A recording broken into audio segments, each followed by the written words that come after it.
Councilor Matthew Kelly.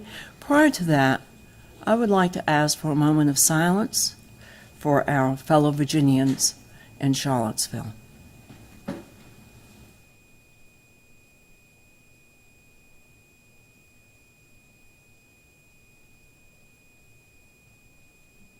Thank you. Councilor Kelly, and then we will have the Pledge of Allegiance. Please stand if you wish. Most merciful Father, please comfort those in distress and pain, bring peace to those in conflict, console those who have lost friends or family members. Tonight, help us make decisions that benefit all in our community, and always remind us that we are here to serve and not be served. Protect our men and women in uniform, both home and abroad, and keep them and their families safe. In your name we pray. Amen.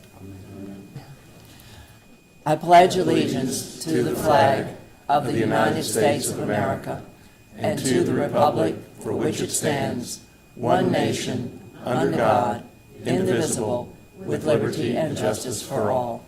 Play ball. Thank you. We have one public hearing this evening. Item 5A. Madam Clerk, will you please read the item? Repealing and replacing the sign provisions of the Unified Development Ordinance. Ms. Sherman? Thank you. Computer, please. Thank you all. Since your last public hearing on June 13th, staff held a community meeting on July 10th and met with the City Council at a work session on July 11th. The main focuses of all of those discussions were the 4 topics before you. While a range of opinions were offered on each of these topics, there was a general concurrence that the city's main corridors and the historic district should be protected from sign clutter and distractions. The group, in general, expressed favor for allowing broader sign usage in the PDC, the Planned Development Commercial Zoning District, which covers Central Park and Celebrate Virginia. Based on the input given by residents, business members, community members, and sign professionals and city councilors, the draft ordinance was amended as follows. In regards to electronic variable message signs, the code was drafted to permit these types of signs in the CH, CSC, PDC, I-1, and I-2 zoning districts. That would be a change to remove those types of signs from being permitted in the PDR, CD, CT, PDMU, and PDMC districts.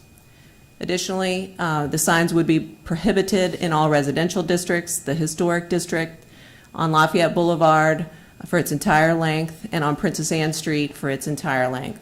A change was added to prohibit these types of signs along the entire length of Lafayette Boulevard at the request of some members of the public. Additionally, to address some of the concerns with having these signs that were expressed during this process, mainly focused on how bright they were, the duration of the messages, the types of messages in terms of their animation. Additional design criteria were drafted. Those are listed here. To summarize that, in all zoning districts as proposed, no more than 40% of a permitted sign area can be used for electronic variable message boards. The displays are limited to being seen for at least 8 seconds, and there's no animation that would be allowed. We chose not to add a criteria about the types and numbers of colors that were used, and we did add criteria about when someone's submitting a sign permit application, that certain certifications need to be submitted with the application to certify that everyone understands that there are certain rules and these signs as they're installed and used will comply with the rules. And additionally that sign displays will automatically turn off if there is a major malfunction. We also have criteria written into the draft about all illuminated signs, which would also pertain to electronic variable message signs, language that protects residential districts that may be nearby within 300 feet from having to see these signs on while the businesses are closed, and limiting the brightness of the signs. The second item was in regard to lighting outlining buildings and their ornamental features. The draft before you only changes the current code to regulate these types of signs on the exterior of buildings only. If the signs, if the lighting is on the inside of a building, for instance, within a window, they would be exempt from permitting as long as they had no animation, no flashing, etc. The third topic was illuminated signs located inside of buildings within the historic district. There's no change to the current code that is proposed with your draft. The current draft would allow these types of illuminated signs, again, as long as they didn't have any flashing or animation, and they complied with all of the design criteria written here. The last topic was about sail and feather flags. In the draft that's before you, again, there's no change to what's in our current code. These types of signs would be prohibited throughout the city. And then the last major changes that were included in this draft have to do with the Fourth Circuit sign case, which basically says that we cannot regulate signs based on if they advertise products, goods, or services, or exempt signs that would not advertise products, goods, or services. So certain changes were made to the exempt signs, specifically flags, seasonal displays and decorations, permanent signs of up to 2 square feet when adjacent to parking lot entrances and exits, and parking spaces would be permitted regardless of content. A limitation on the size of flags was established at 40 square feet to be exempted from permitting. If someone wanted to have a flag that was larger than 40 square feet, it would be regulated with a sign permit and have to meet general signage regulations. The other change that was made was in regard to definitions for public arts and signs and sail and feather flags to remove the references to the advertisement of products, goods, and services. I'd be happy to answer any questions that you may have. Are there any questions for Ms. Sherman? Madam Mayor. Yes, Vice Mayor Withers. Thank you, Madam Mayor. First of all, Ms. Sherman, thank you for spending time with me today on this issue. Would you put your slide back up on your staff recommendations for the messaging signs? Computer, please. Oh, I just click it.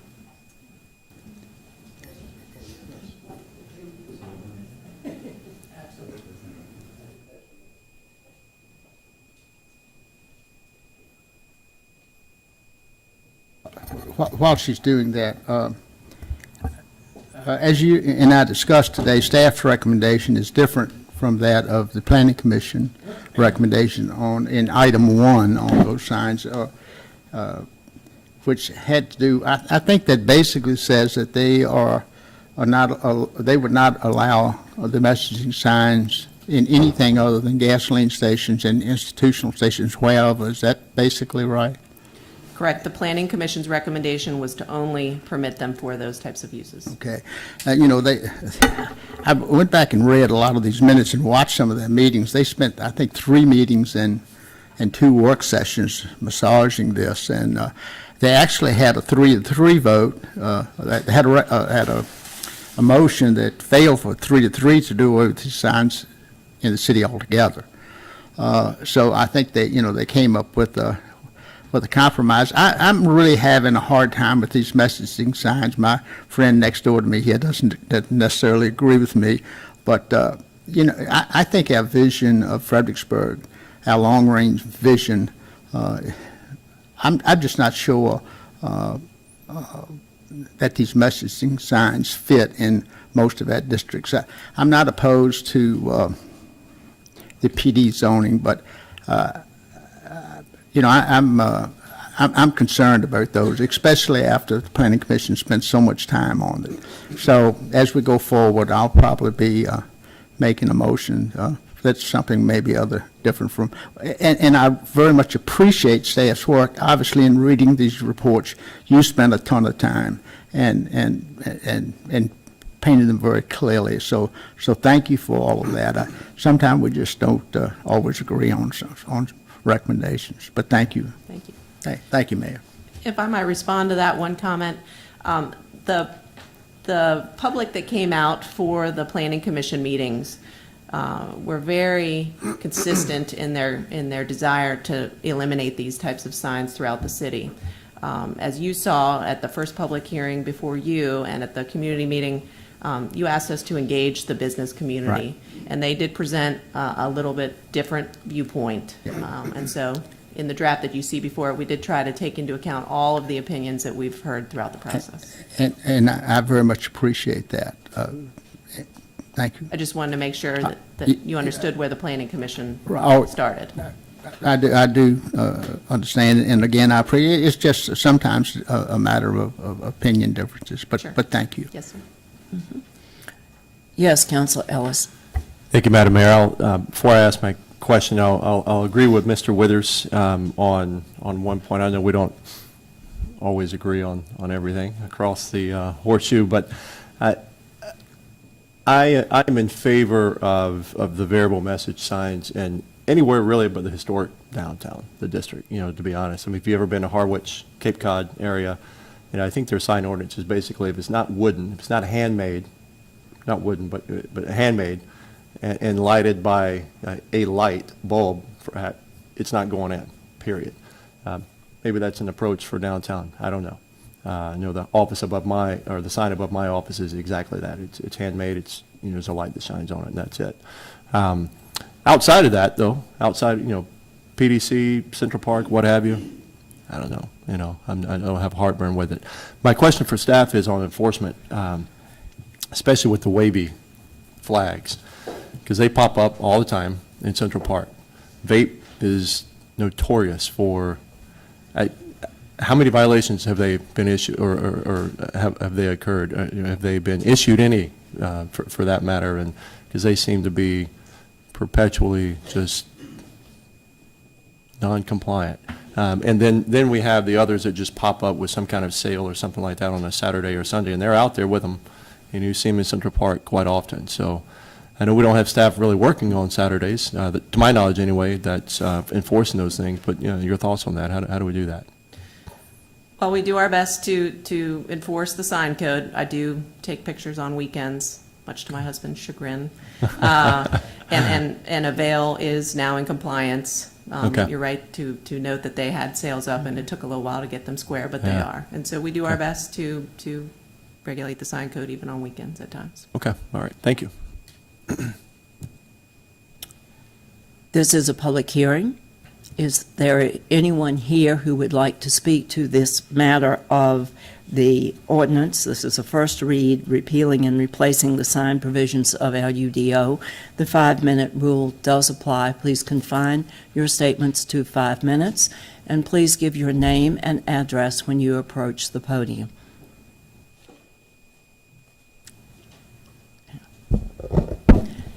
My name is Penny A. Parrish. My address is 34 Huntington Drive, Fredericksburg, and I appreciate an opportunity to provide some feedback regarding the sign ordinance. I would like to speak only to the lighting outlining parts of a building or its ornamental features option tonight. I'm a fine art photographer in Fredericksburg, member of several art galleries, Brushstrokes, 810 Weekend Gallery, FCCA. On Friday night, June 14th, I came downtown to enjoy the Bastille Day celebration in Market Square, but unfortunately, as many of you know, Mother Nature had other ideas, and the celebration was canceled. So I went to dinner with friends, and at 9 p.m. that night, I went out with my camera to take pictures of downtown Fredericksburg at 9 p.m. You should each have a copy of 7 photos that I took. And what I came away with is something that I'd often suspected, but I'd really never studied it, is our downtown is way too dark at night. Now, I'm in favor of allowing buildings in the historic district to add warm, white, outside illumination in an effort to provide more security and highlight this wonderful variety of shops and restaurants and buildings that we have downtown. And as you can see from the photos, I can walk in areas on William Street, Caroline Street, Princess Anne Street, where it's so dark I can barely see where I'm going. If you look at the photo of the Old Town Butcher Shop at William and Charles, you will see that it's very well lit in front of the butcher shop. But if I turn the corner on Charles to walk to the city parking lot that you have, thank you, provided for us, I'm walking in almost pitch blackness there. I also went into very dark areas on Caroline Street. I can see the Gulrich sign as a beacon in front of me, but I have to go through some very dark areas to get to it. My professional background is in law enforcement and journalism, and I know from those disciplines that one of the best ways to reduce crime in a city is to provide more light. People are much less likely to break a window or snatch a purse if they think they will be seen or captured on camera. And yet I know of at least 3 shops on Caroline Street that have suffered broken windows just this year. If you look at the photos around Quebeca, La Petite Auberge, and other places that provide outside illumination, you'll see how friendly and inviting these places are. And then look at the places next to them, pitch dark. I took these photos at 9 p.m. on a summer night. Think about the 10 or 12 hours of darkness we experience in midwinter. Our streets are not only dark, they're dark while people are out and about visiting restaurants or attending events. I personally participate in First Friday every month, and I know people who won't walk to their cars alone afterwards because it's so dark in the historic district. I have one final comment before concluding on this. Please look at the photo of the Princess Anne building. I understand that some people do not like to see it bathed in light. I love it. I compare it to the lighting of our national monuments downtown in D.C. I can see it when I drive across the Chatham Bridge. It provides a warm glow that I see as kind of what Fredericksburg should be at night. So we will continue to, as businesses, provide outdoor lighting for the holidays to decorate our windows. But I would urge the council to allow warm white bulbs to remain year-round. It will add to the vitality, the mood, and most importantly, the safety of our city. Thank you. Thank you, Ms. Parrish. Madam Mayor, members of council, Gary Knuckles, 725 Jackson Street, Fredericksburg. I'm standing in for Mr. Payne tonight. We represent the Rappaport companies, and we have a few comments on the ordinance that is before you. I'd like to first compliment the Planning Commission, city staff, and this council on the process that's led to this ordinance, with multiple public hearings, other meetings, multiple opportunities for input from the community, and I think overall it's resulted in a very good ordinance that's before you tonight. We have only one concern related to the PDC district and specifically Central Park, and that is the 40% limitation for electronic signage. And in that regard, I'll briefly address Mr. Withers' comments. Electronic signage is a fairly new technology. It is certainly here to stay. There is increasing demand for this type of signage. We don't think it would be appropriate to limit this signage to specific uses. We think that the uses should be broad, particularly in the heavy commercial districts like PDC. Central Park and Celebrate Virginia South are the only PDC districts in the city. And Central Park specifically is unique in several respects. First, in a sense, it's an island. It's separated from the rest of the city by I-95. Central Park finds itself competing for tenants with the Spotsylvania Town Center. Spotsylvania, quite frankly, doesn't allow signs as big as the Central Park sign, but it has no restriction on the percentage of electronic signage that is permitted. So that competition is a bit of a concern. We think that given this large commercial footprint, it's reasonable to permit more flexibility in electronic signage. It would certainly help with the marketing of tenants, and the ability to do a little bit more electronic signage could result overall in fewer signs as the property owner tries to meet tenant demand for this type of signage. More generally speaking, electronic signage can be cheaper, easier to deploy, and more flexible than traditional signage. What we would ask the county the city to consider in reviewing this ordinance, and we've got one of two options to suggest. One is just a small ask, increase that 40% to 50%. That's 10% more flexibility in terms of this signage. Another option, perhaps combined with a slight increase in the percentage, would be to consider a special use permit process that would permit higher percentages of electronic signage subject to council's review. So that would be another way, again, in the heavy commercial districts like PDC, to provide a little more flexibility to deal with this coming technology as it changes in the future. Thank you. Thank you, Mr. Knuckles. Is there anyone else who would like to speak to the matter of the sign ordinance?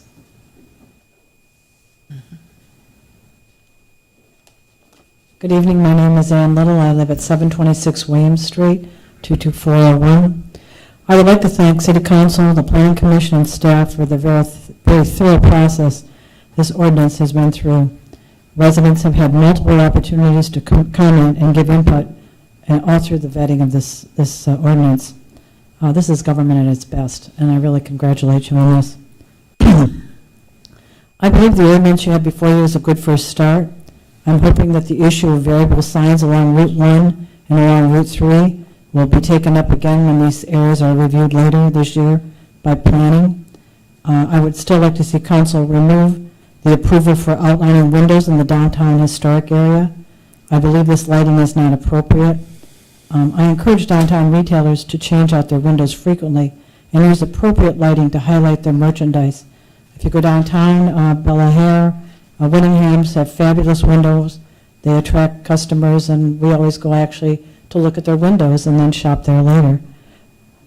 I spent 30 years in retail marketing before I pivoted to trees, and I realized that the retail climate is challenging and will continue to be more so.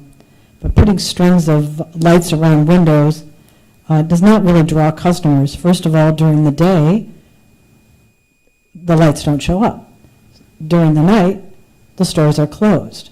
And so what we have there is, if you've seen some of the signs, it's kind of a Halloween effect that really I don't think lends itself to our downtown area.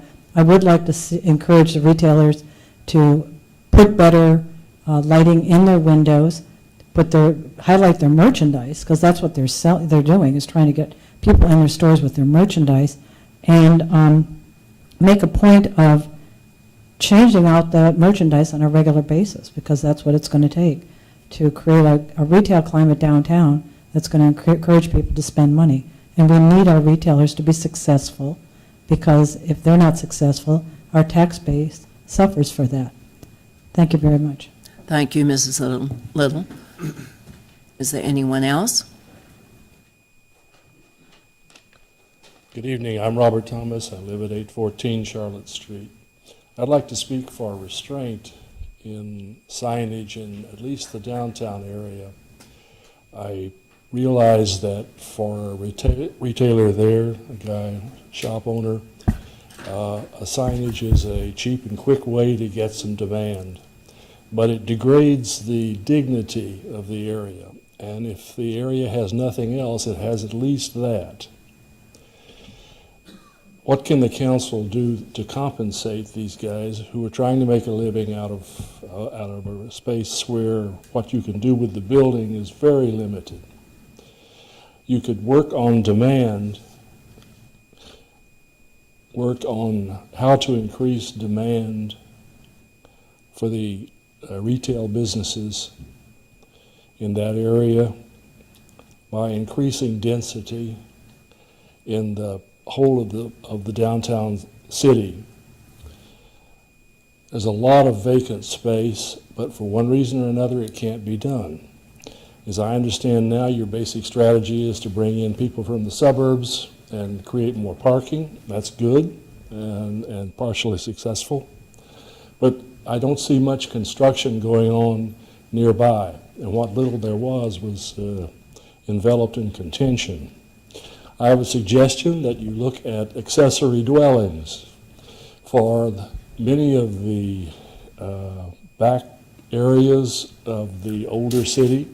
You've got the houses all built in the front, and they have big backyards. Those backyards could provide space with that is access to the alley that would allow for construction of another unit. Utilities are already there. It is something that's being done in a lot of other cities, but as far as I know, dead on arrival here. So if there's something that you could do with merely a change in your zoning, why not do it? Thank you, Mr. Thomas. Is anyone else who'd like to speak to the matter of the sign ordinance? All right. Since there is no one else, we will declare the public hearing closed. This is a matter before us for a first read. It will come back for the second read on September, at the next meeting? September 12th. Mhm. Madam Mayor, Yes. before we take a vote, Mr. Johnson, I think has an issue that's related to this, but not, would not be involved in the vote. Yeah, we have been contacted by a property owner who has a display on his building, and there's been some concern as to whether that is a grandfathered sign or whether we would consider it public art, et cetera. We will continue to work with that gentleman and that property owner, and wanted to assure you all that we will work with any individual when we have this complex situation as to how these issues are to be worked out. In this particular situation, the regulations that are in our current ordinance and in the proposed ordinance are identical. So the circumstances would not be changed, and the issue of non-conforming with signage is always ends up being a complex one when you're trying to figure out how to best apply it. And we will work with this property owner and come to a mutually, I think we are in agreement with the ultimate goal that what is up there now is positive for the city, and we will work to maintain that.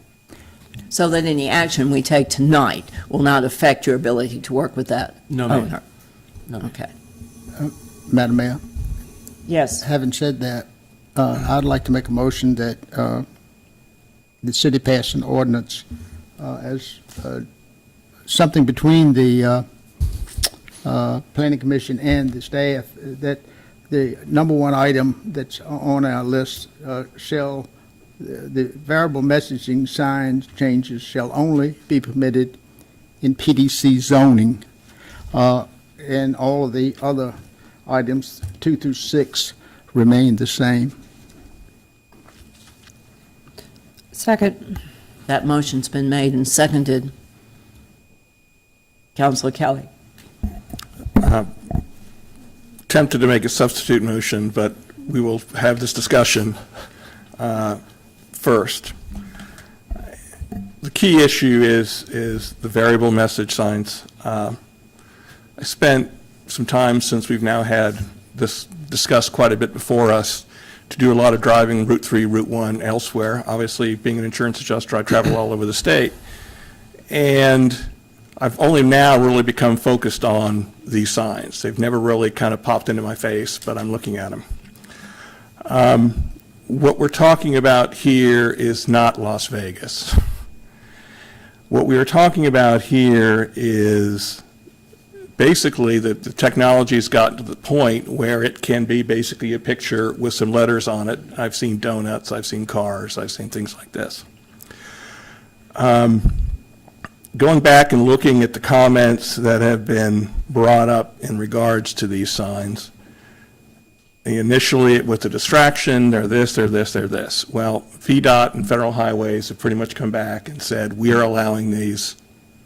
We would have a hard time to try to trump that coming down the pike. Beyond that, it's been, don't like them, don't think they're appropriate, gauche, tacky, are the only other real reasons, I've heard against these things. We have been presented to us very early on an example of a message sign that would actually reduce the amount of messaging or signage in one of our Route 3 developments and make it smaller. Black background, simple lettering, nothing, all that. Because the interesting thing that I've came out and looking at all this, frankly, is I've seen wooden signs, I've seen plastic signs, I've seen corrugated signs that I also think, frankly, are gauche and tacky and shouldn't be up there. This is really these are signs. With these signs, unlike regular signs, if we wanted to, because the technology has advanced so far, you can do a PSA on one of these and just say, hey, city's doing something, can you guys please, a discussion we can have with the owners, can you please put up public information, or can we make a deal to put up public information? We want to do an Amber Alert, we want to do anything else like that, we can do it with these signs. As for the issue of what they look like, again, there are signs in every type you can think of that I think people in this room would frankly disagree on what is gauche and what is not, what is appropriate and what is not. So I don't think we want to go down the road of making a decision unless somebody around here is going to say they have just turned into the taste police and what is appropriate or not appropriate in that regard, which is frankly the reason we went down this road in the first place, because the Supreme Court says we're not going to let you do that anymore. You know, frankly, if you want to get down to it, and I did talk to a few of them, if you want the Mona Lisa suddenly to show up every 8 seconds and do an art history class on these signs, you can do it. You can pretty much do anything you want with these. So I'm trying to get a handle on where we're trying to go with regards to the opposition to this in regards to Route 3, Route 1, and the major commercial areas. I think we've made it clear to the public putting them downtown has never been on the table. That was off the table before, not going there. And in our discussions, we've agreed that there were certain corridors that we're currently redeveloping, Princess Anne, Lafayette Boulevard, where we have already kind of laid out how we want it to be with regards to those things. And I do not disagree with Mrs. Little's comment that as we go and do the planning process, we can revisit this issue. But at the end of the day, these are signs. They're really no different than a plastic sign, a wood sign, or whatever. We can all sit here if we want to and start putting them up there on the screen and deciding and going around the horseshoe and saying which one looks good and which one looks bad. But with regards to the electronic signs, again, we can do PSAs, we can do anything if we really want to, depending on the conversation we have. So for me, this is really an issue of signs. The other issue is, I do think you get into a little trouble, and again, I disagree with our planning director on this to say, well, PDC is something so much more different than commercial highway that, you know, we'll be able to take and defend any case that is brought forward on Route 3 and Route 1. I think we got to, one, disagree about that legally. I think there's a bigger issue there. And two, part of this is an issue of, if you're going to allow it there, and frankly, Route 1 and Route 3 are pretty intensive commercial zones, I don't really see the difference. So if you're going to let it in one, you need to let it in another. Now, if you want to come back and say, guess what, we just don't want electronic signs and nobody can have them, fine, knock yourself out. But if you're going to allow them, and frankly, if you go up Route 1, Route 3 right now, and I'm assuming we've all done that, there's already quite a few of these in play.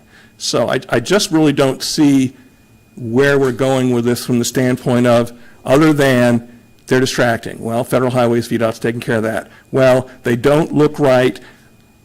I think they are inappropriate, or gauche and tacky are reasons to make a decision based on limiting them, in the sense that you are basically saying one store can do it, another store over here who's only a matter of a quarter of a mile away can't. In a city of this size, that just does not make any sense to me. I think we have gone, you know, we're looking at Las Vegas, and what the sign industry is telling us now is that, you know, we're not doing that. We can do black, we can do simple lettering, we can reduce its size and impact on the streetscape. Instead of having the big sign that we have in one Route 3 establishment, we can bring it down. And frankly, to Mr. Knuckles' point, I don't have an issue with making it a special use permit and really take these on a case by case on anything over a certain size. I think that makes a little bit of sense. Don't want to go down the special exception road. But I'm waiting for somebody to tell me a really good, actual good reason other than they're not appropriate, I don't like them, with all the other lighting and stuff, and I know lighting is an issue, but you go Central Park, you go Route 3, you go Route 1, and even in the evening times, and you almost, in some places, can wear sunglasses, and you don't even have the electronic variable signs on it.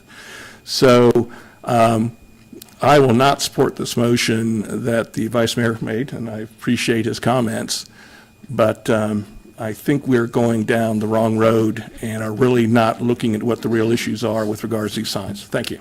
All righty, I'll go to the second of the motion, Councilor Devine, and then Councilor Ellis, and then Vice Mayor Withers. Thank you, Madam Mayor. Well, Mr. Kelly, you asked, so I'm happy to let you know my feelings about some of the electronic signs and placement of them. First of all, I don't go to the extremes that you go to. We're not talking Las Vegas. We never were. And I don't compare historic Fredericksburg to Las Vegas ever.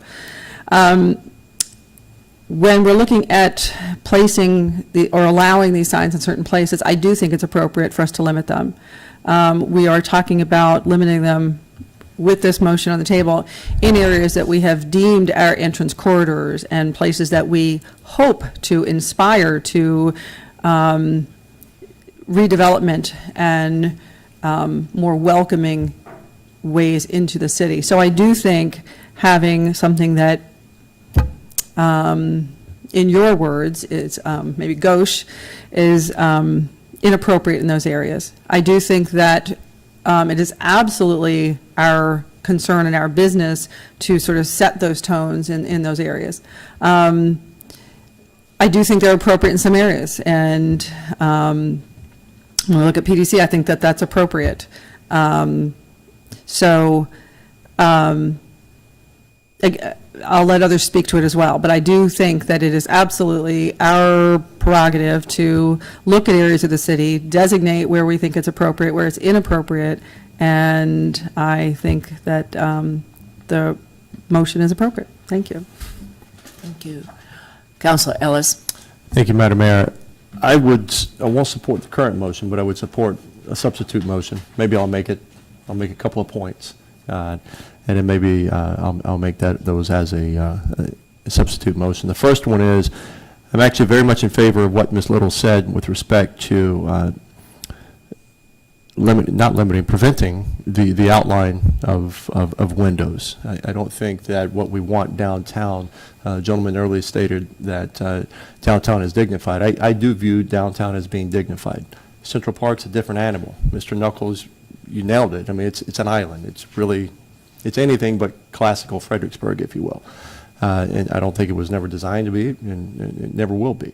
But downtown, very different. Culpeper does a great job of this, actually. If you go at night, walk up and down the streets, I believe all, if not probably 90% of the businesses there are very well lit, inside or outside, like the Virginia Partners Bank has done, something like that, some natural light, not outlining the windows. Nobody's selling windows downtown, I don't think.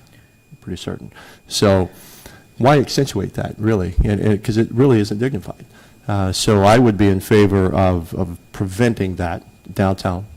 And then the second is back to the PDC district. I don't have any heartburn with going up to 50%. Mr. Kelly, you mentioned special use permit, but then we kind of drag out the process even more for business owners. But if that's what we want to do as a council, then so be it. I'd be fine either way, going up to 50% or allowing it as a special use, but then also preventing the outlining of windows downtown. Can I make that as a substitute motion? You got that, Tanya? Well, Those you two can things? certainly make a substitute motion. I'll make that as a but substitute let's motion. make sure But let's our make sure clerk we clarify. understands what the motion is. Yeah, so, But that is, yeah. well, it's all got to be part of this. What, the first motion is amending the ordinance before us in a specific way. Mm-hmm. Now, if you are going to make a substitute motion, you're making a different amendment to the ordinance, correct, Madam Right, I'm City Attorney? not doing away with what you have on the table. Well, no, Mr. I Wood. think we better deal with these separately then. In addition to what's on the floor. Let Ms. Dooley tell us. Madam Mayor, here's how I have it in my notes, and this is subject to approval by the clerk. I think Mr. Withers made a motion to adopt the ordinance as presented with one change, to permit variable message signs only in the PDC district. The ordinance as presented to council proposed that variable message signs would be permitted in CH, commercial highway, commercial shopping center, PDC, industrial 1 and 2 zoning districts. So, as I have it, subject to the clerk's confirmation, the motion before the council is to adopt that ordinance with one change, to permit only signs in the PDC. And then what I think we've got is a proposal to amend that motion to make one other change in the ordinance, which would increase the amount of signage, variable message signage in the PDC from 40% to 50%. Or by special use. Well, and then, Could be yes. so you need, that would, my suggestion would be, make one of those, so Okay. that there is a motion for the council. I move that we So go to 50%. let's go with one of the, for 50%. And then we would address the 50%. We would address the substitute, That would be a motion to amend. That's what I was about to say, it's a motion to amend, that's not a motion. It's a for motion It's a to substitute. motion to amend, it's not a substitute. very You're- similar. It's amending the, I Yeah. got you. Okay. I But got it's you. just a tweak instead of a big change in direction, so All right. that's how I would frame that up. And Now, Madam Chair, does what the about the? does the amendment require a second? Yes, ma'am. And Okay. hold on, there's, so I had put forth two amendments. One was the PDC, but then the outlining, I would advise that there could only be one motion to amend at a time. I think if you combine a I wouldn't bunch, combine those two. it's no. going to get too confusing, so you could ask you could make a motion to amend that the maximum percentage in the PDC be 50%, and then let council address that question if there's a second. And then if you have additional amendments, do those one at a time. I'll make a motion to amend PDC signage up to 50%. I will second that if you make it a special use. I will second that if you make it, I'm okay with that. because we're talking I'm about with one you. sign here I'm with tonight, but we could be talking about a lot of other signs. I understand what you're saying. And that's okay Subject with to you? special use. So Okay. if, Maximum. subject to, all right, special, Or Mr. with- Johnston, With a special use. With a special use. Yes. Mr. Johnston, are we really complicating your job here? Yes, ma'am, and I believe you're complicating your job as well. I would recommend against making this a special use. We would have to develop criteria to decide either to approve or deny. And as Mr. Kelly eloquently indicated, a lot of this information about and opinions about signage is frankly a little on the subjective side. What appears to be appropriate or inappropriate, and I'm afraid the council is going to be put in a very awkward position. Madam Mayor, I disagree with what Mr. Johnson is saying. I agree with what Ms. Devine said. This is not arbitrary. This is a vision that we have for our corridors. To me, Route 1 and Route 3 are just as much corridors into and out of the city as Lafayette Boulevard and Princess Anne Street. As we go forward, you made a presentation to us tonight for redevelopment in such a way that is going to be enhance these areas. Why would we allow something in an enhanced area that we don't want in our corridors now?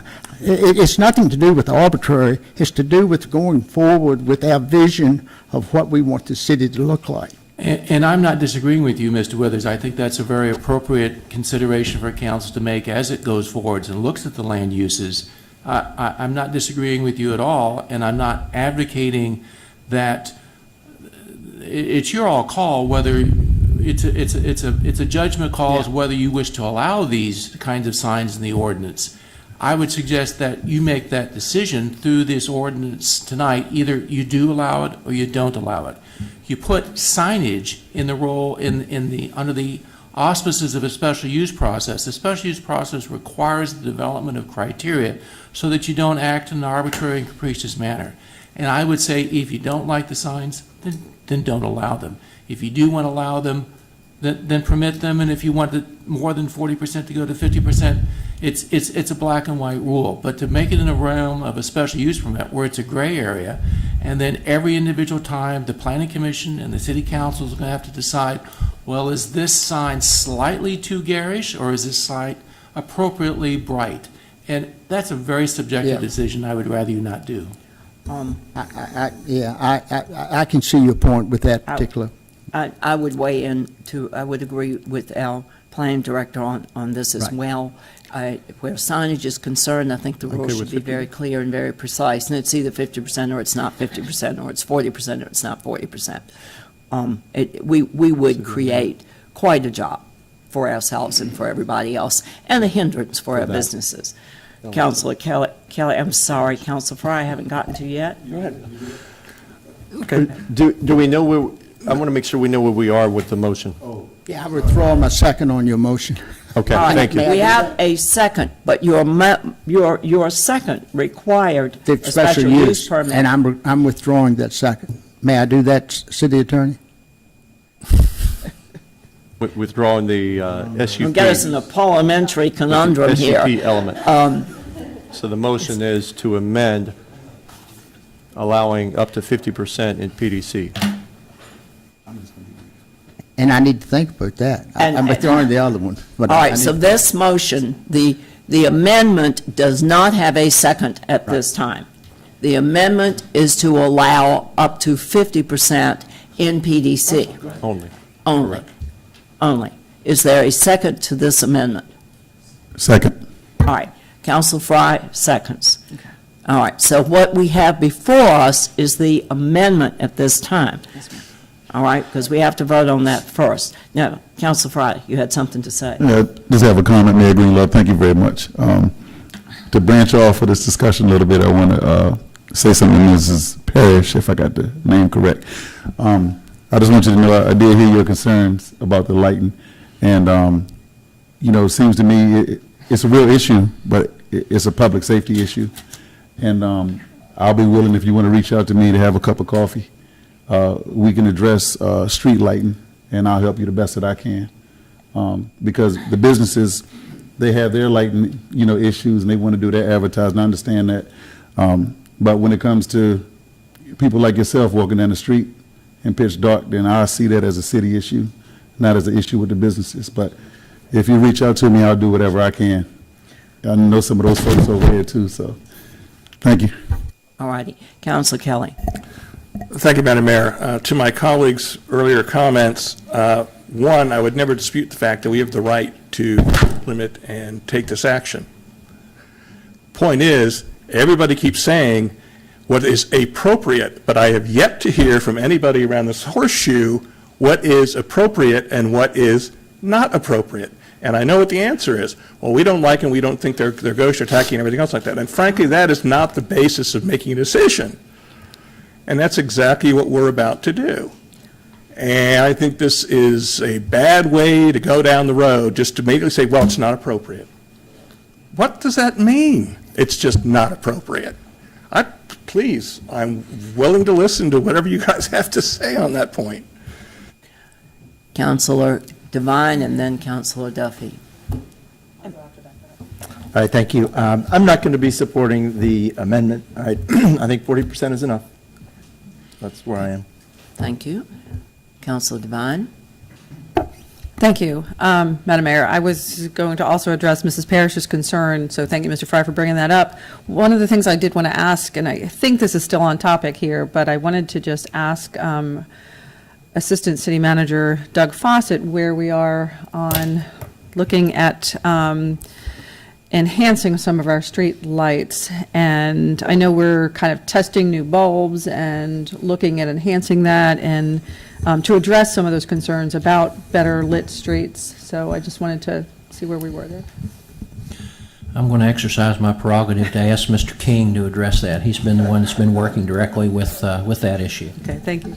And Madam Mayor, Yes. just to keep us straight, the motion before the council at this moment is the motion to amend, which the topic of that motion is should should there be a 40% or 50% a maximum electronic variable message display in the PDC? I am concerned that if we... We are really going afield. And when we get back to the main motion... Right. Then everything is back on the table, but I think it's going to be confusing if we... We're pretty far afield. Yeah.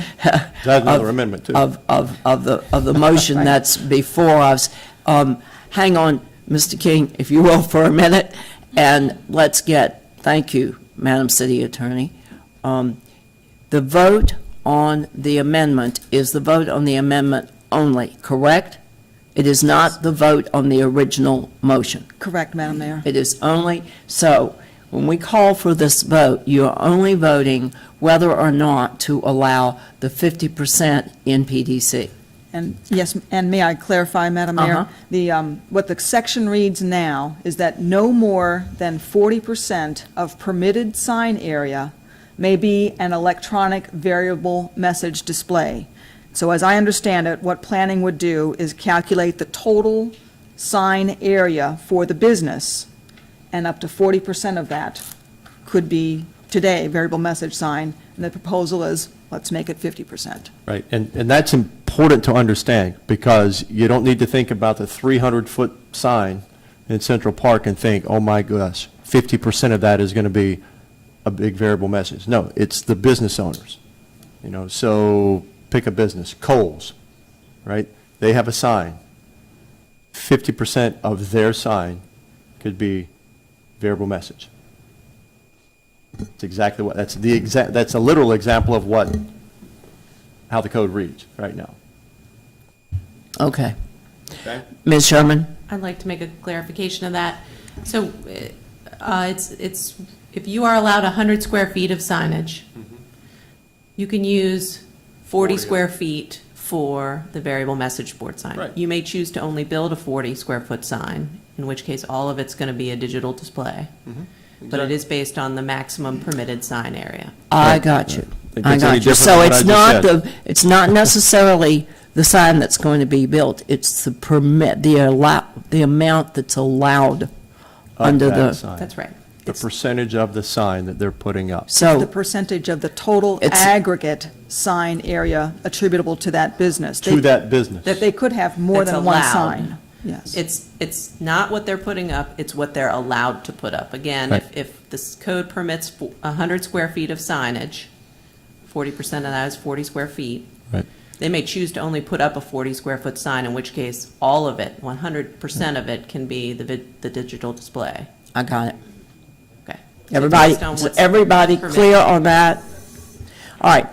Madam Clerk, are you clear on the amendment? Yes.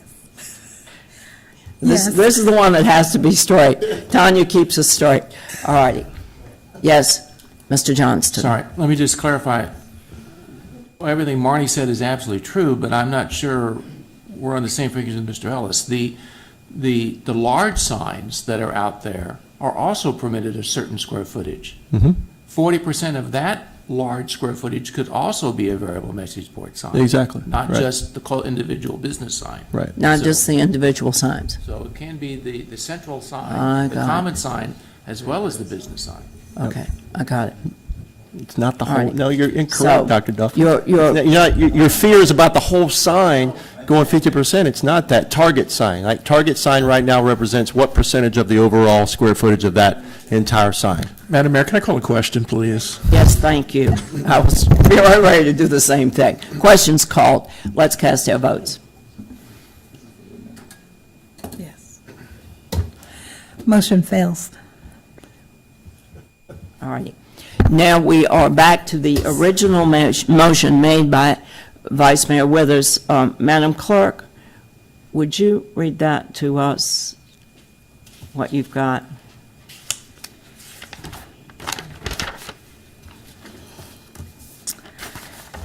It's the original motion with the change of passing the ordinance, the variable message to be approved. It's the original ordinance to be passed, but they want it, Mr.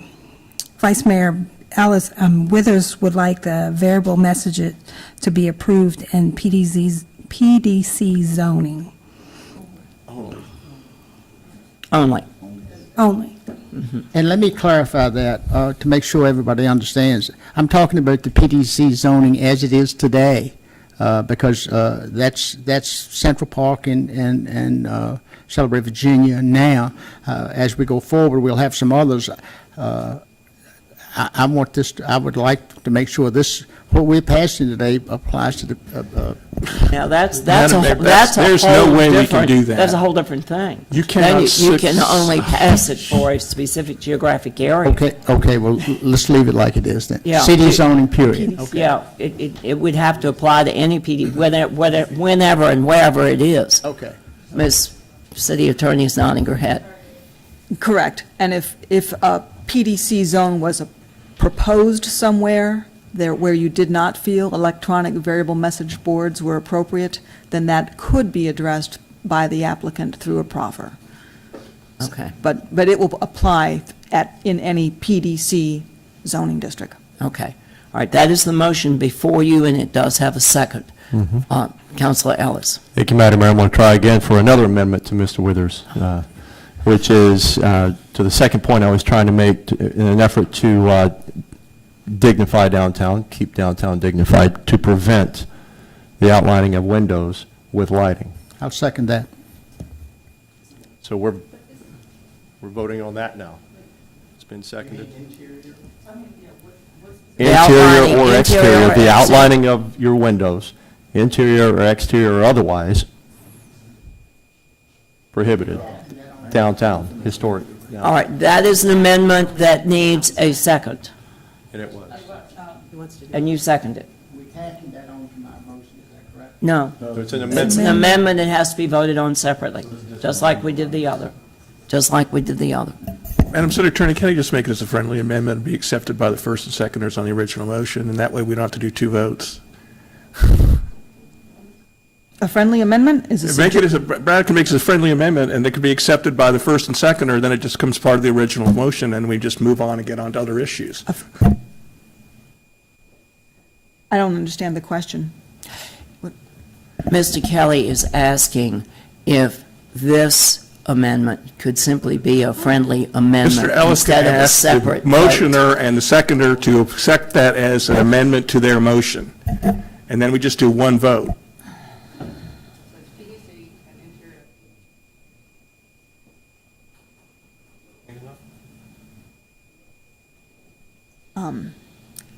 I'm going to have to defer to Mr. Ekstrom as to, do you know what changes to make in the ordinance to effect Mr. Ellis's motion? Do you know the section numbers and what will you change? To effect Mr. Ellis's motion to amend?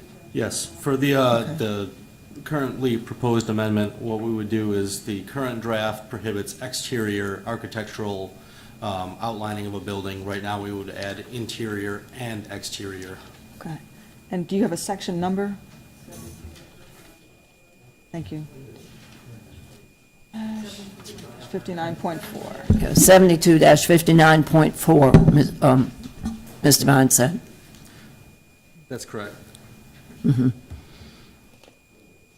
All right, so the question is, since we do not have two separate items, can this be a friendly amendment to the original?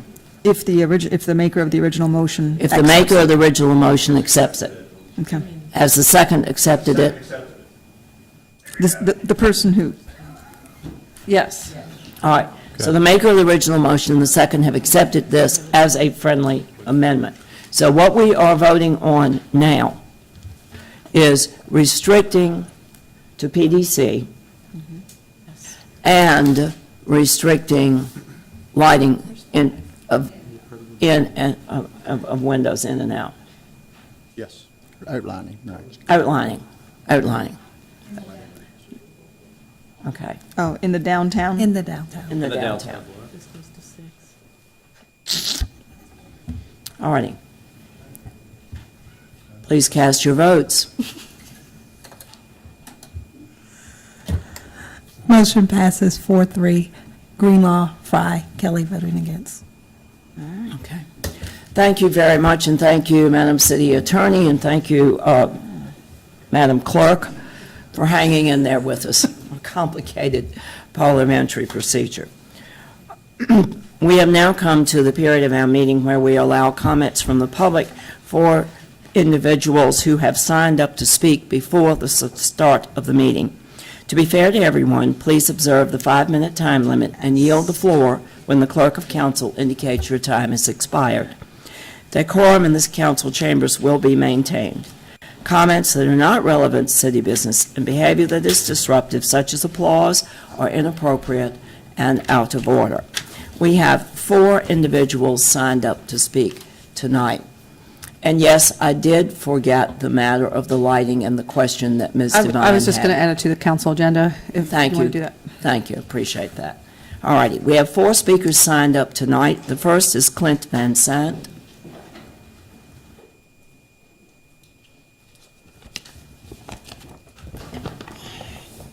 Good evening, Mayor, members of council. I know that Brad's going to speak on this issue, so my comments hopefully will be blend in with his. I'm here to speak concerning the so-called slave auction block at the corner of Charles and William. This is a stump-like looking relic or artifact as opposed to a statue that is directly connected to a dreadful time in U.S. history. I believe it's right that we never forget the terrible Civil War that cost our country 750,000 people. A figure based upon today's population would include about 8 million dead, and the reasons for which that war was fought, to include slavery. As far as the history of the alleged slave auction block, noted local historian John Hennessy, in a 3-part article updated just this year, found at least 9 sales of human beings that occurred on this corner, directly in front of the old Planters Hotel. His research included a December 22, 1857 Fredericksburg News article, which indicated on the 28th and 30th of that month, 2 different sales of humans would occur at that location. Humans described as servants in one advertisement and as, quote, 17 valuable slaves, unquote, in another. And while the article does not say the for sale humans would be directly standing on the block, it's hard to imagine that such did not take place. John's research also identified 1 or more former slaves claiming to have been sold from atop this very block. And lastly, while some have used the block as a stepping stone to dismount from their carriage to the old hotel, there is little doubt that others were sold like cattle from the same location. My wife and I once traveled almost 5,000 miles from Fredericksburg to Pearl Harbor, Hawaii, where we visited the USS Arizona Memorial, the final resting place, as we know, for 1,100 sailors and Marines killed on the morning of December 7, 1941, during the Japanese surprise attack.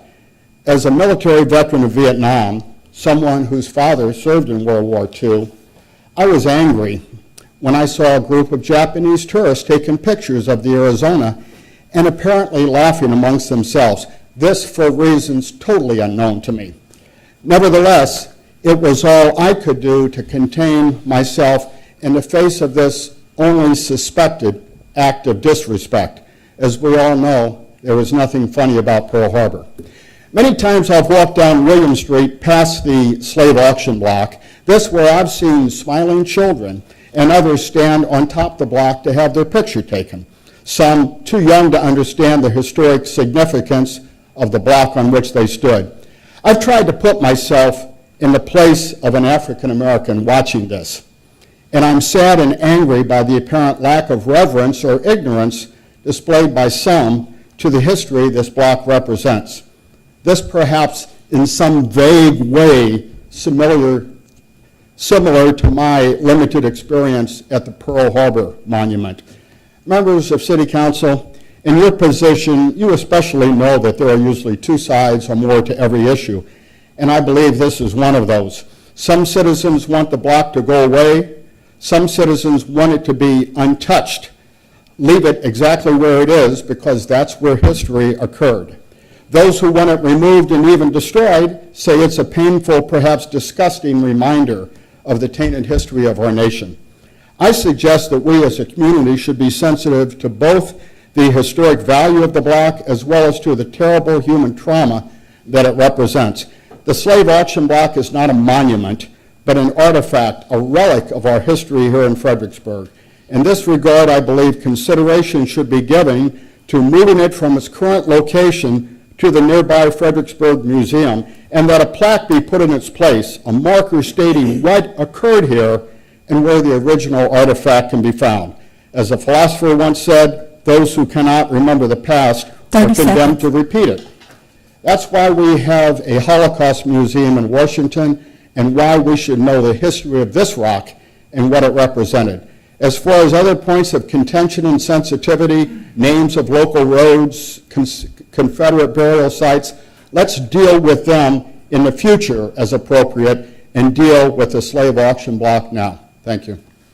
Thank you, Mr. Van Zandt. Faith Childress.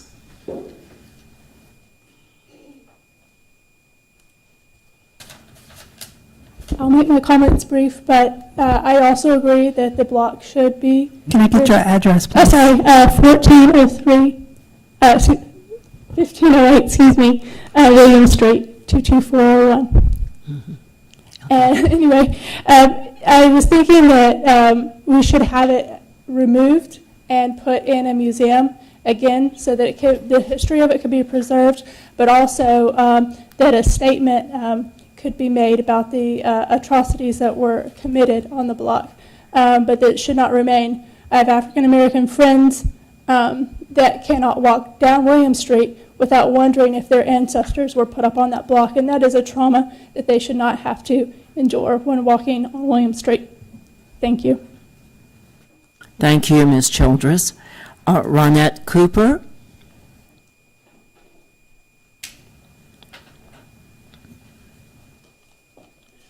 Ronette Cooper, 3003 Normandy Avenue.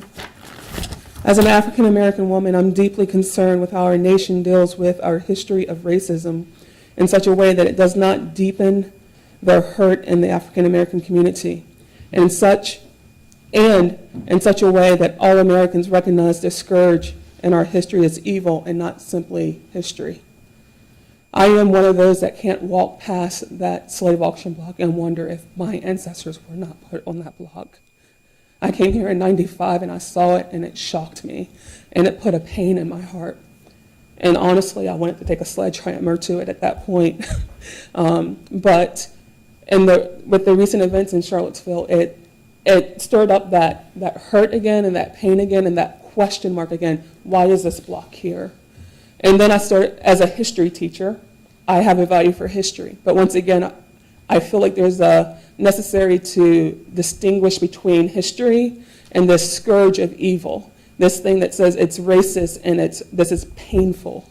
And so I would also like to put a plaque up there that says, whether it's removed or if it stays in its place, that has a plaque there that says that this represents a horrific time in American history, and that we actually condone that. But then also to say something, but now we are for people regardless of color or race.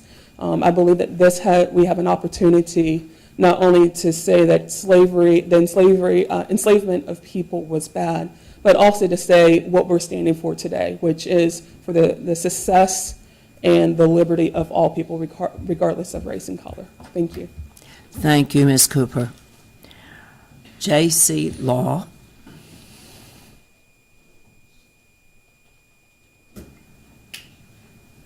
How's it, all my brothers and sisters in Fredericksburg? My name's J.C. Law.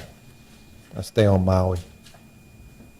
A lot of people around the world are looking at Virginia as a place of division, hostility, and chaos. Let's put the bench back on the sidewalk in front of the visitor center to show unity, hospitality, and peace to the world. Aloha. Thank you, Mr. Law. That concludes all the speakers that we have that signed up to speak before the meeting tonight. Item 7 is our council agenda. We have item 7A from Councilor Fry. Councilor Devine? Madam Mayor, I want to add item 7B, the lighting study downtown. Downtown lighting. Okay. Anybody want to add anything else? Any other counselor? All righty, Councilor Fry, item 7A. Thank you, Mayor Greenlaw. Item 7A on the council agenda is slave auction block removal. All right, I've got my notes here, so I can be straight to the point on this, and we'll see where this goes. We have received calls and requests of the slave auction block at Charles and William Street in the newspaper, and also online petitions are circulating within the last few weeks. Unless there's an objection, I would like to work with you, Mayor Greenlaw, and the city manager to study the issue and bring a presentation and recommendation back to the city council at its second meeting in September 26th. We can't prejudge what the recommendation will be, but we want to take time to work together, put a brief report for council's consideration. And we want to do this in a short period of time. If there is no objection, then I propose that you, Mayor Greenlaw, and I work together with the city manager to develop this and report back to council for September 26th for action. No, it's not a motion, it's just as we often do, and he's asking if council objects to proceeding in this manner, and it's up to the council to speak to that. If there is no objection, Councilor Kelly. Thank you, Madam Mayor. First off, I want to thank the speakers for their comments, which expressed in a nice, calm view. This issue has generated really two big questions that we need to deal with. One, the level of community discussion, and two, how we present our history. Today, as we look at the news, go online, and as an elected official, I can also tell you at a lot of different levels, we're not talking to each other anymore, we're talking at each other. We are each taking our sides, and we either win or we lose, and the other side is bad. And the fact of the matter is, we have some serious issues that we need to be dealing with. This could be one. We've been talking homeless issues, we've got issues with schools, we've got tons of issues. And it's going to require community support and community dialogue to achieve that. Today, the community discussion in the nation at large is basically issues are used as weapons. Weapons to discredit and vilify others who do not agree with us, no matter what side of the political spectrum you are on. My degree's in history. I always enjoy the opportunity to be able to use it, seeing most people tell me it was a worthless degree to obtain. We throw Nazism around quite a bit right now, but we're missing the key lesson in what happened. If you look at Germany in the 20s and early 30s, you had two groups vying for control. The Nazis on the right, the communists on the left, the two strongest groups within Germany at the time. And the one thing they agreed on was the fledgling democracy in Germany is bad, it's not being able to do it, they're not dealing with the real issues you need them to deal with, you need us. And Germany chose. They went to an extreme. And we all have seen the results of what that was. And the failure was not, in the end of the day, with the respective extremes. The failure was with us, or in the case of the Germans, because we played the game. We cannot allow that to happen. If we have issues and we disagree, we need to be able to sit down and have those discussions, and at some point maybe even agree to disagree. There's a lot of people sitting in this room today that I know personally, and I also know that they don't necessarily agree with me on a lot of issues. But I also know if I needed something and I asked, they would do it.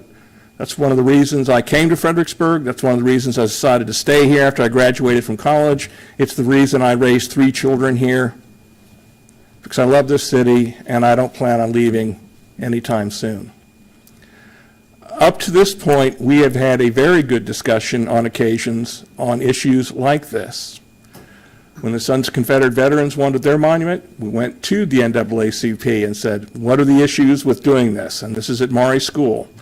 And the NAACP's response locally was, all right, we understand what they're trying to do. They were basically soldiers that were buried in the cemetery, but that cemetery was also the African American cemetery, and we want to make sure that is also commemorated, and we did it. A very good discussion between the parties. And that's what I really see Fredericksburg as being able to set the example and have the discussion that needs to be had on this and many other issues. And I'm just hoping that we do not go down the road that we have seen on the television across the nation. This is our community.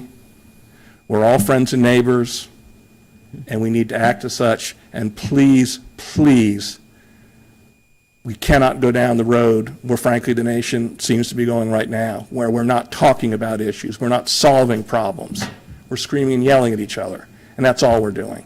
That has to end. Now let's drop to the issue at hand. And I'm going to be very interested when I look online in the morning to see whether I am now a right-wing, white supremacist Nazi or a anti-American communist SOB. Because basically, if you look at this issue online, that's how everybody is viewed whenever they say whatever they say about this issue. And we, again, are the people in this room that need to stop that from happening and not play the game. Let's talk about this issue and how we present our history. I would rather we not take on just the slave block. I think we need to have a community discussion on how we are going to present our history in the future. That's monuments, that's battlefields, that is everything. In fact, it wasn't a few months ago that I went to all the key players and got their agreements to have that conversation, and this council wouldn't even second the motion or discuss it. And yet here we are, now we want to bring it up again under a different situation. This discussion needs to be broader than this, because frankly, this discussion will just bring, as a speaker set out beforehand, we are going to be back and talking about monuments, and we do have a few. We are going to be talking about how we present the Civil War. You know, the one thing, we are sitting on the most fought over piece of territory in the continental United States. More Americans died here than anywhere else. And here's the thing that some people started talking about. Wilderness, Charlottesville, Fredericksburg, Spotsylvania, all Confederate victories. That discussion has now started. Let's have that discussion as a community and make the decision on it. Now, with regards to these issues, I wear a crucifix, and it's been with me for years and years and years, and I only take it off when I absolutely have to. It's a replica of a 1722, what is referred to as a penal rosary crucifix. Because my ancestors, when they were in Ireland and tried to be good Catholics, were not allowed to be good Catholics. If they were caught with a rosary, they were deported. They were not allowed to own land. They lost their land. So they had penal rosary, which was just 5 beads instead of the full beads, with a crucifix in the end, with truncated crucifix with all the markings to tell the story. So if they did the rosary and somebody came up behind them, all they had to do was close their hand and they couldn't see it. If they were found with it, you know what the name penal rosary meant. They're on their way. When they got here to the United States, the signs were no dogs or Irish allowed. Irish need not apply.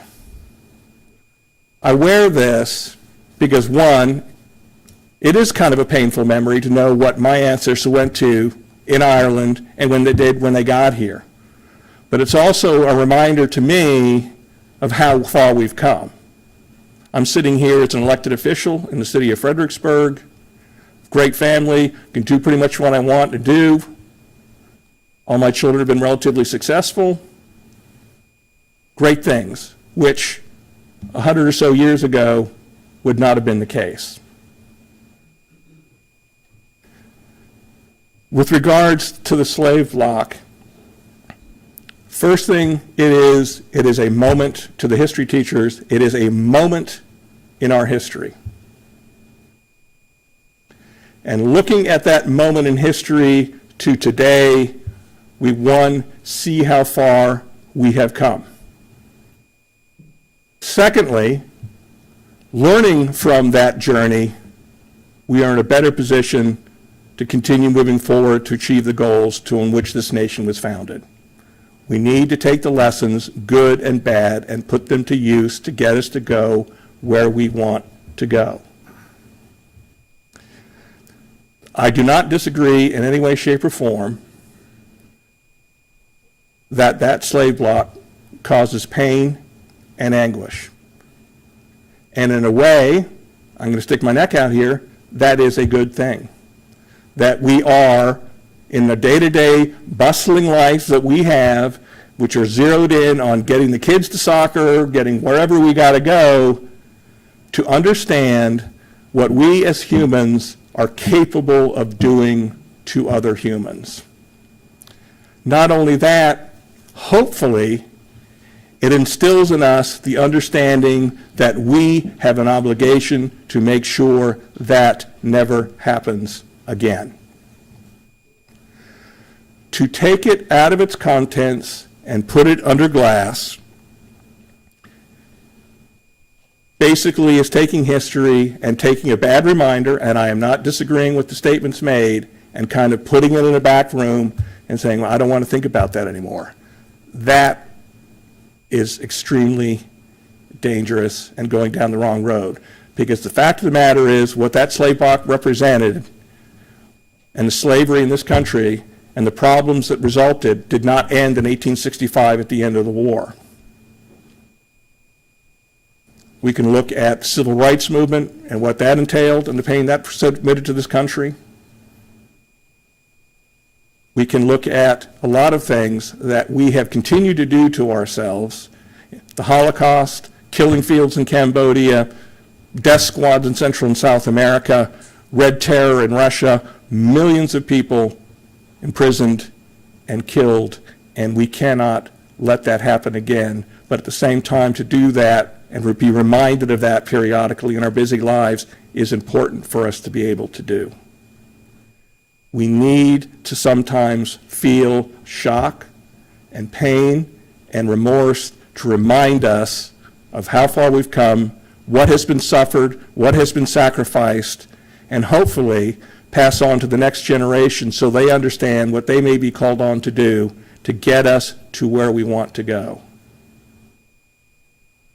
All I ask is, instead of going around and basically picking one little thing out and saying, oh, we're going to sit here in the room and talk amongst ourselves, in this case, just city employees and city staff, this needs to be a community discussion.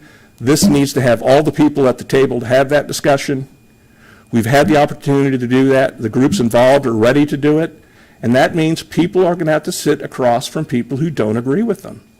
And they are going to have to try to come to a consensus to work it out.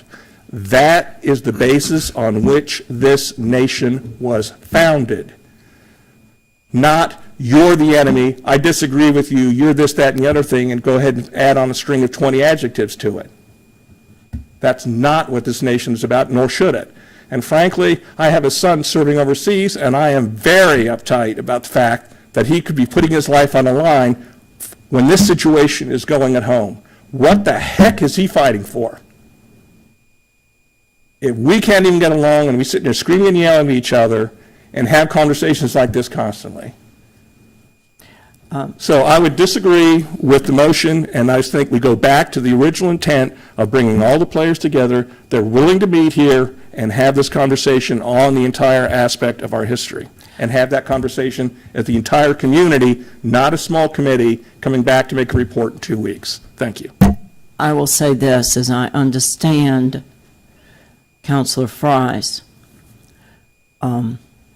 proposal, it does not include public comment or other folks involved in the consideration.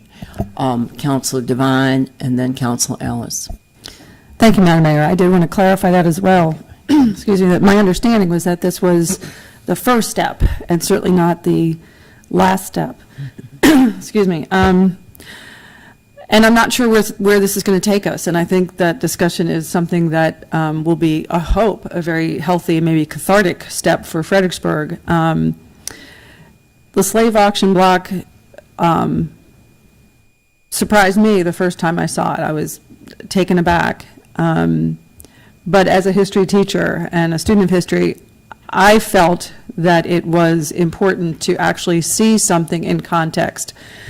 And as painful as I know that is to people to think about their families in the past and so forth, my personal opinion is that having something in context is very important.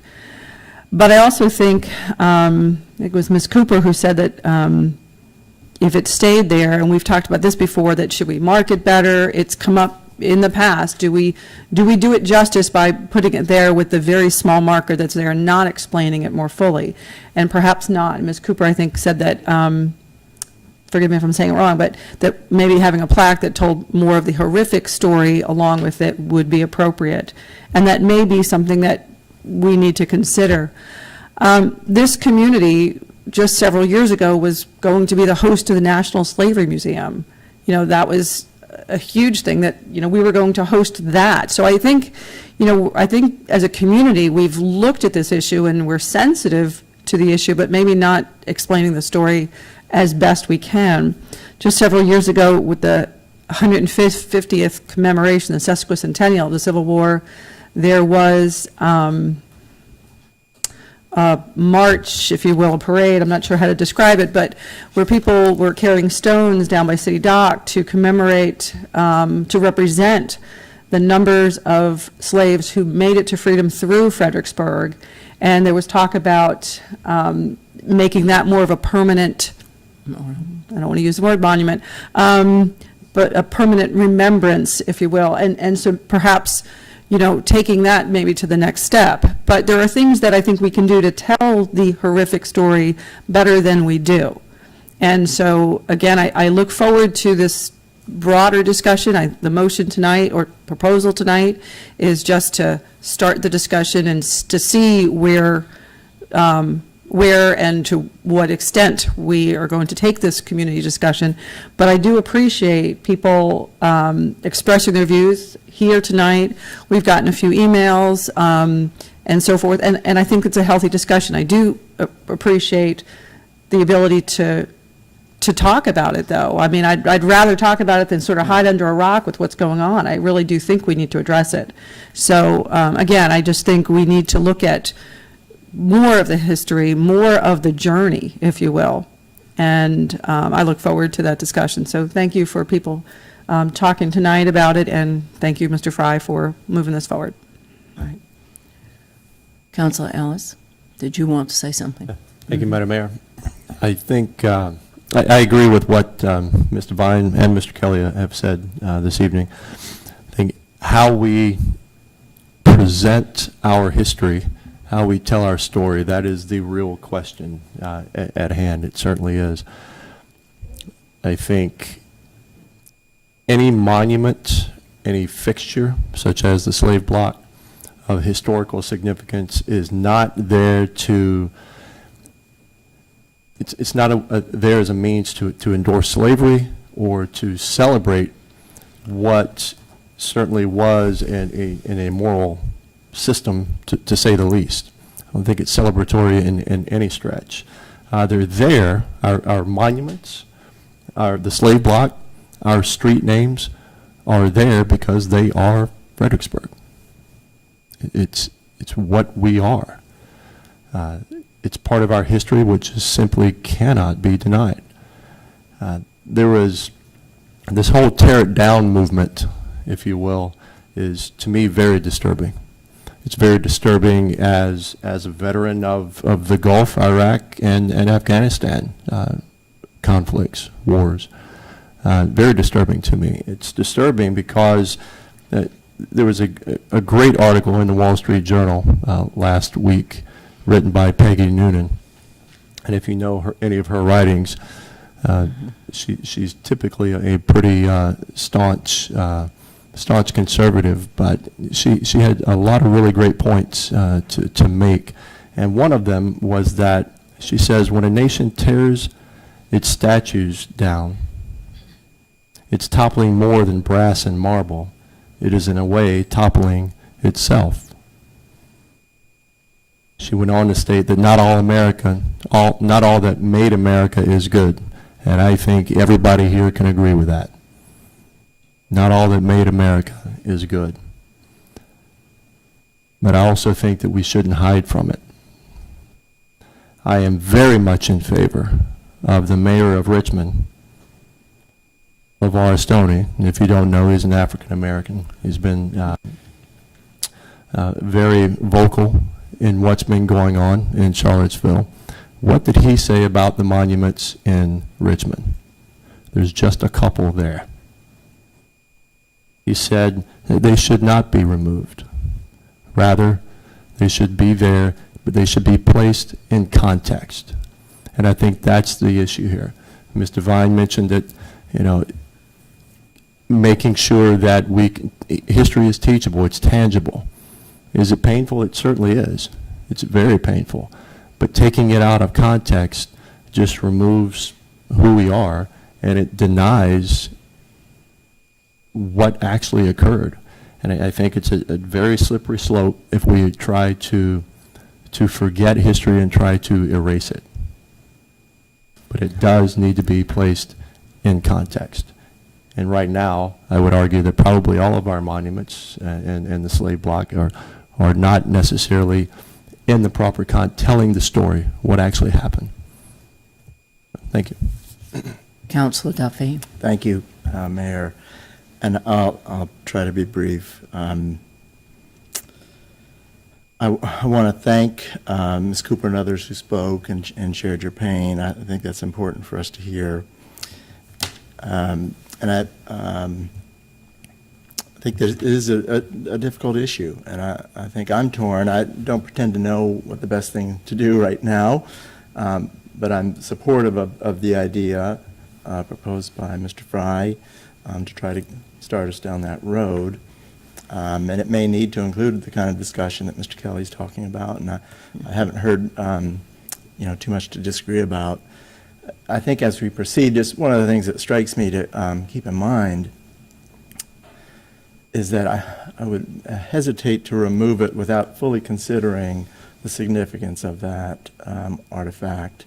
And it's not a monument, it's an actual tangible artifact that has a context and that we're obligated to convey, just not to the people here in our city, not just future generations of Americans, but future generations of the world, to see what man has done to man in our past on this ground, and that it represents a part of slavery that's sometimes overlooked, that we think comes to mind immediately is the physical brutality, the deprivation, but it was also that threat of selling families off, that kind of emotional pain that was used as a weapon that's just made slavery survive so long in this country. And so the power of that very evocative, tangible artifact is something we need to be very careful and thoughtful about and respectful about. And I think right now, part of the shock of seeing it is it doesn't seem to be very respectfully presented. And that at the very least, I would think that we could find ways to protect it, to fence it off or something, but to make sure that there is a sense of dignity and solemnity to, viewing that. But that doesn't mean I'm convinced that needs to happen either, because I think that Ms. Cooper speaks for lots of people when she talks about the pain, and it is an affront to humanity to see that. And, the Germans have struggled with ways to deal with the Holocaust, and, we were part of the Holocaust that led to the deaths of so many Africans in the transatlantic slave trade. But I just am grateful for Mr. Fry for making this a part of the agenda and the perspective that you've helped on council so much, and look forward, not being too rash about this and not being too quick, because I think that this is so much bigger than just us. Thank you. Right. Thank you. Madam Mayor? Yes. I would just like to say that I'm all in on getting the information together. And I'd like to say that I know everyone around this horseshoe, and there's not one person on this council that does not understand and respect what that block represents. Whatever we come up with, I can tell you, I believe will be what we think will be the best way to respect that dark time during our history. It's nothing there that anybody here is proud of, I can tell you that. So it's more to do with me, and I think with everybody on this council, on how best to tell that history story, how best to preserve, to make sure that those things never happen again. Thank you. I would like to thank all the speakers tonight for their very thoughtful presentation and the respect for the history that that corner represents. Whether the actual auction block is there or not, slaves were sold there. It was a horrific part of our history. It reminds us painfully daily that at one time a price was put on a human head. That is a profound horror in the history of our country. Without understanding that, it is oftentimes too easy to romanticize slavery. It cannot be romanticized when you see that and understand that. And we can't understand each other without that. And that's what this city does. They may yell at each other in other places. We don't. We talk and we work it out. And we will do that with this matter as well and find the best way. I would like to remind us that we have something rather unique here in the city of Fredericksburg. In the context of 3 blocks, we have the reminder of the very worst of slavery, the sales. In the very next block, 1 block away at the intersection of William and Princess Anne, we have a beautiful sculpture in memorial to the 150th anniversary of the Emancipation Proclamation. And that sculpture was commissioned by a couple of churches, the Shiloh Old Site and St. George's, and placed and done by a native of Fredericksburg who's become a very famous artist. It's a beautiful sculpture, and it also remembers the fact that over 10,000 slaves fled to freedom right down that street and across our river after the Emancipation Proclamation. And in 1 block further, at the intersection of William Street and Caroline, we have interpretive signage about the role that our citizens played in the civil rights movement and the sit-ins that occur. So we, as I've said so often, Fredericksburg's history is our nation's history, painful as though it is at times. And we have this gem of a 3-block corridor showing the whole. And whatever happens to the auction block, the painful fact is true that slaves were sold there.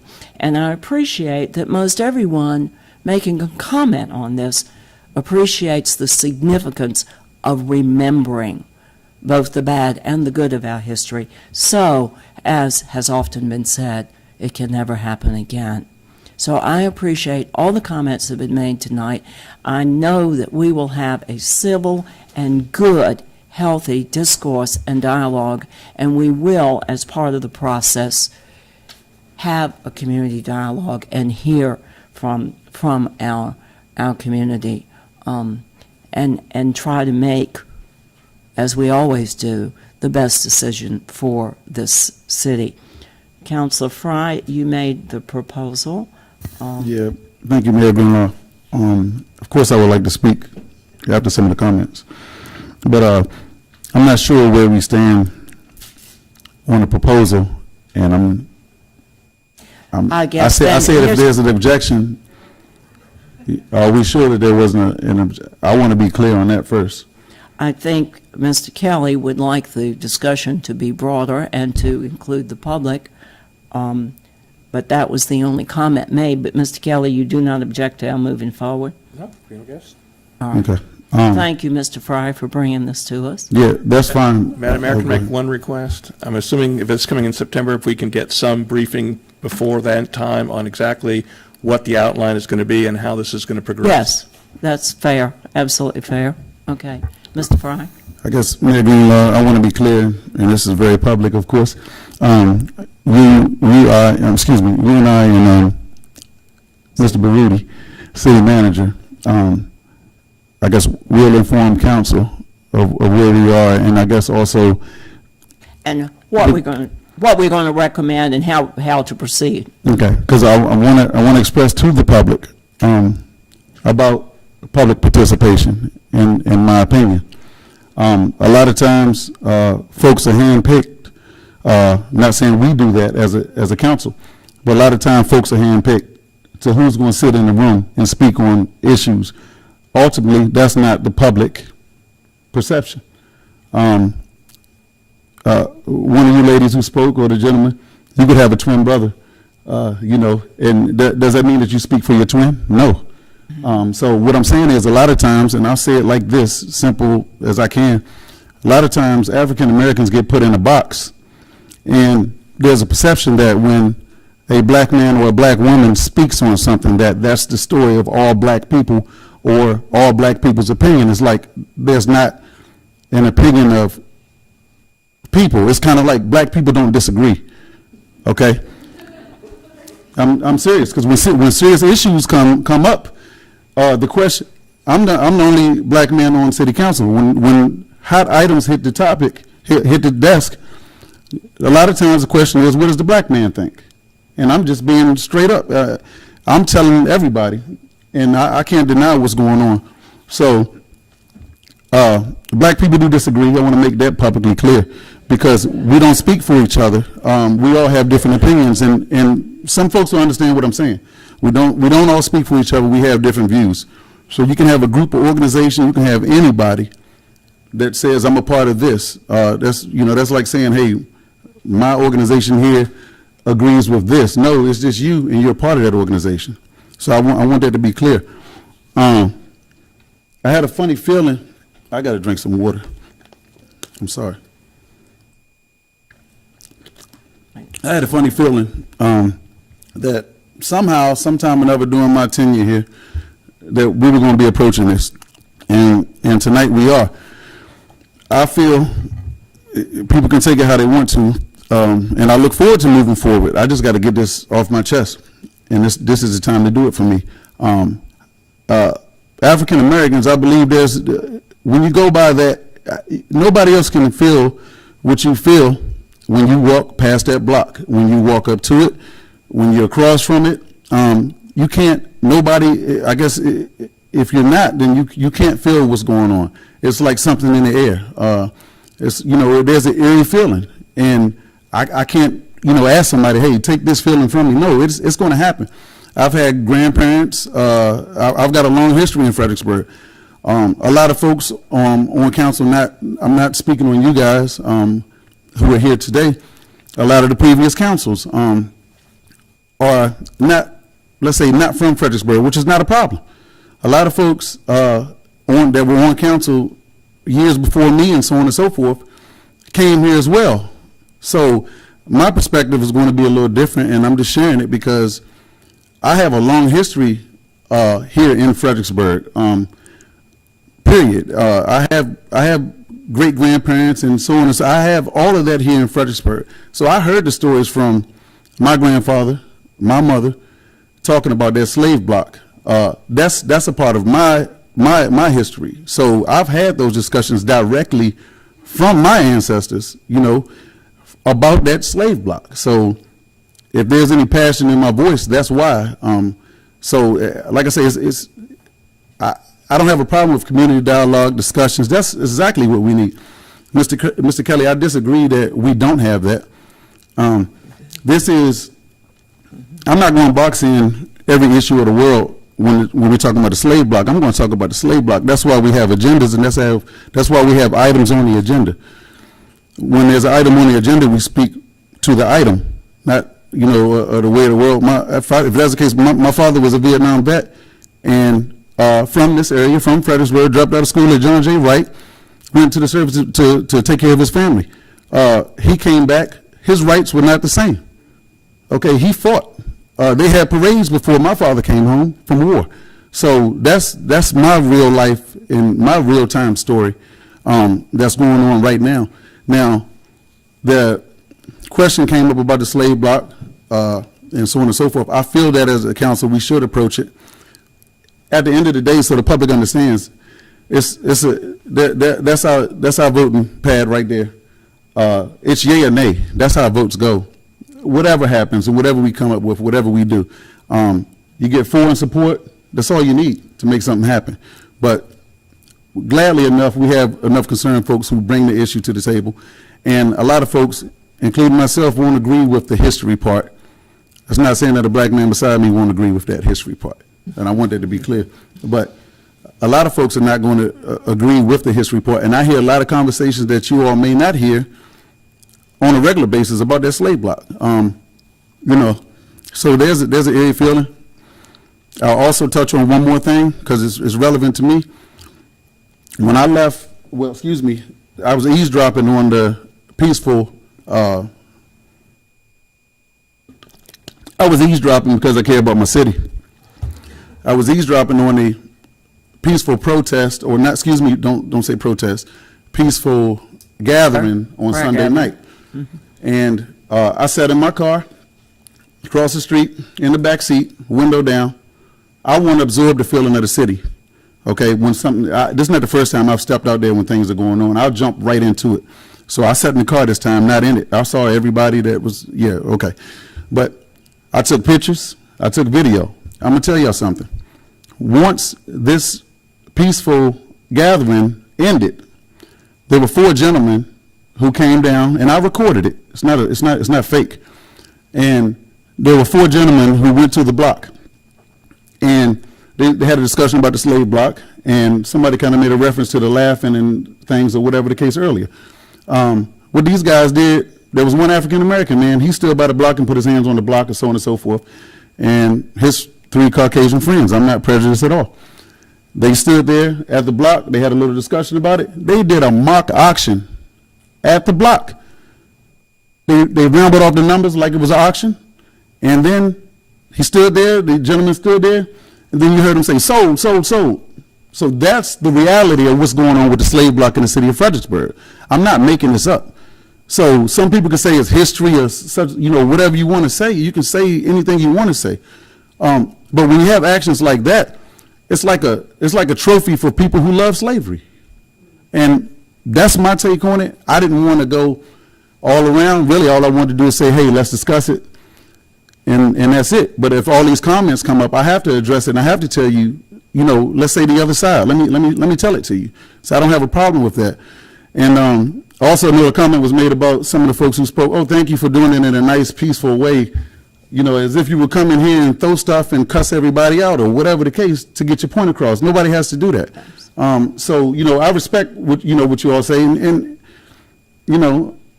if you did say a cuss word, if that's how you feel, say it. It's a free world. But long story short, and I know it's a very long story. Now, I didn't want it to be this long. I just wanted to bring it to council so we could move forward in the best way possible. I didn't think I was going to say all this myself, but it is what it is. I appreciate council agreeing, to move forward to come up with something. And so the public knows at the end of the day, it's a 4-3 vote. But I'm not going to sit here with my eyes shut like it's not happening, or like this doesn't affect people, okay? And this is not a rebound of anybody, I wouldn't mix Charlottesville with this. I know that came up. I didn't want to say the word Charlottesville. I wouldn't mix that with this. Because we could talk about so much stuff if, the only way to take care of business is to take care of one thing at a time. And that's why we have agenda items. Sorry for rambling on. I hope I got the point across, but sorry. You did. But I do appreciate what we're going to do to try to make something happen. And September 26th, something should be coming back. All righty. Thank you, Council Fryer. And thank you, Council. The consent agenda. Does anybody wish to pull any item from the consent agenda? Madam Mayor, there's one other item on the... 7B. 7B. Oh, 7B, Mr. King I'm was gonna- sorry. Woof. Thank you. I'm sorry, Mr. King, thank you. Back to downtown lighting. The question was how we are in our renovations to downtown lighting. Was that it? Yes. Thank you. Absolutely. I'd like to start off quickly just as an observer of the last item on council. I just want to say how impressed I am with this council in a way you have dealt with a very difficult, sensitive subject. I've been here working for the city for 18 plus years, and I know this is a very sensitive subject, probably one of the most sensitive subjects. I don't think I've ever been more proud to watch a council in the way you've deliberated that subject tonight. So you've done very well. So I just want to thank you for that. Let me segue over to streetlights and see if I can shed some light on our streetlights. Downtown, we basically have two sets or two different types of streetlights. We have the colonial streetlights that you see that line Caroline Street, also line our William Street corridor. And we also have streetlights that are the more common streetlights that you may see throughout the rest of the city, which are located on various utility poles, and those are generally on our cross streets. Charles Street, one of the previous folks had mentioned about the parking lot that's on Charles Street. There are no colonial lights that line that street.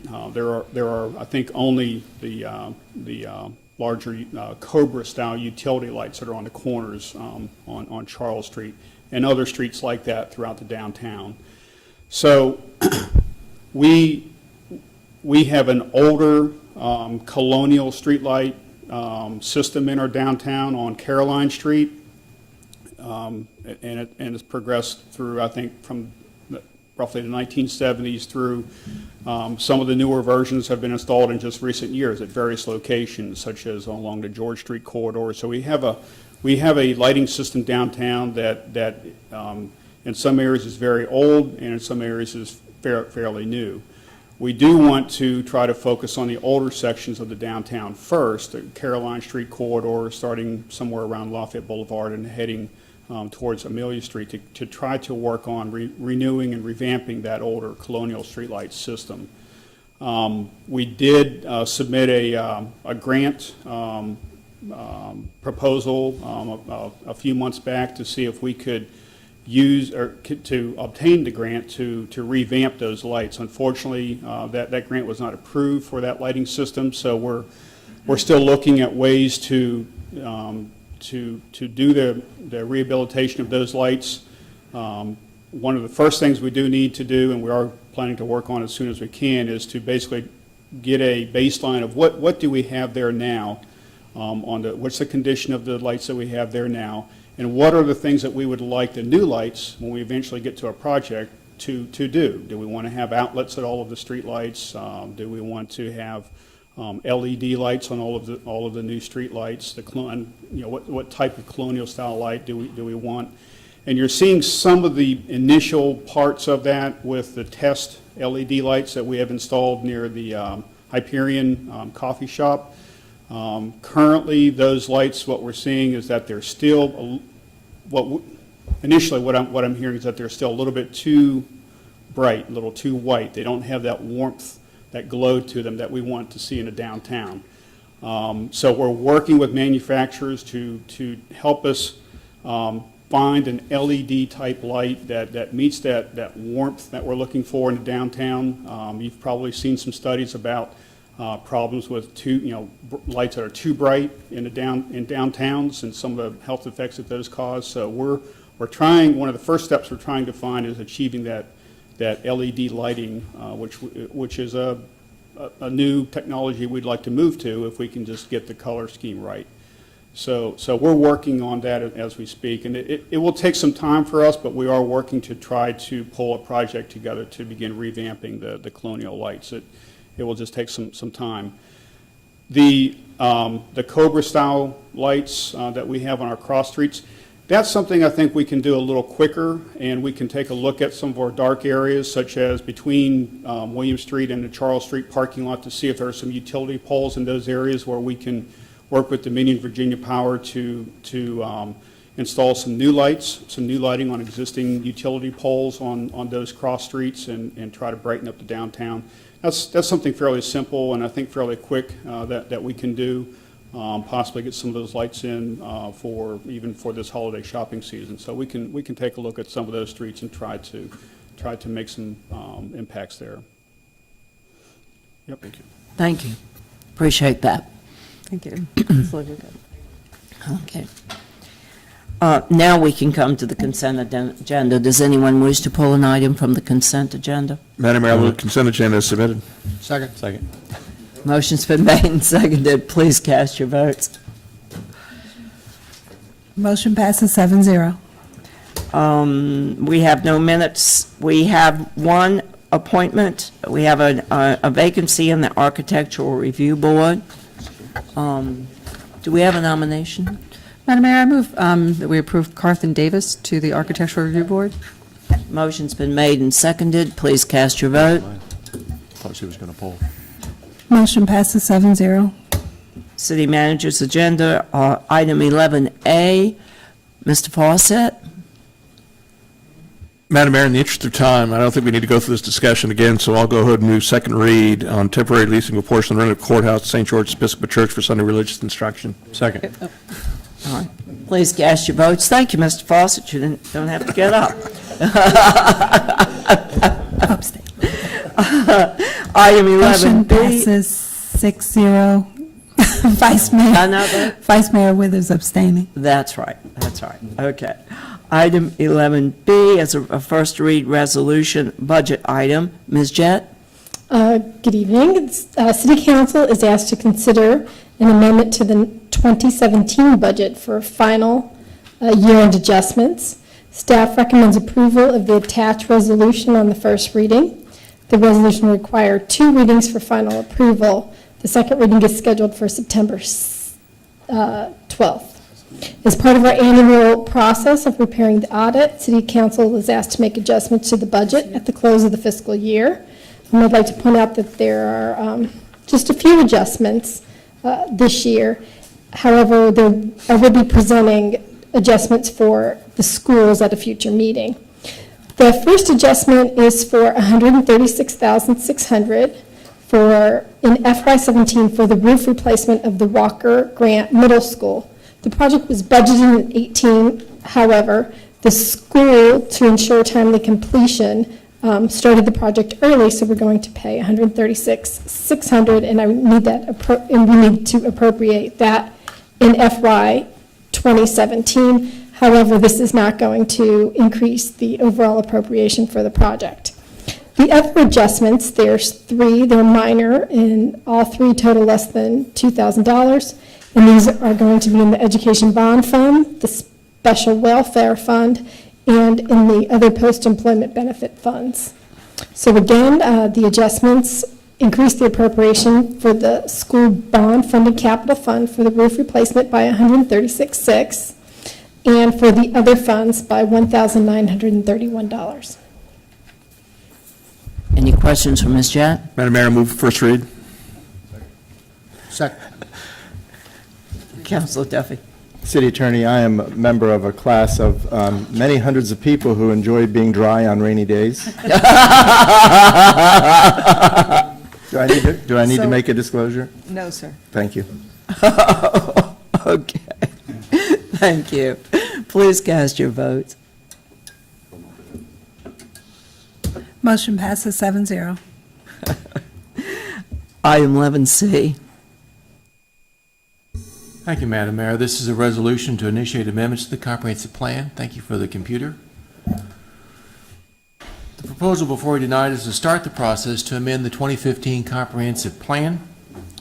This is the first step in a process of adopting new area plans for the 10 small area planning areas throughout the city.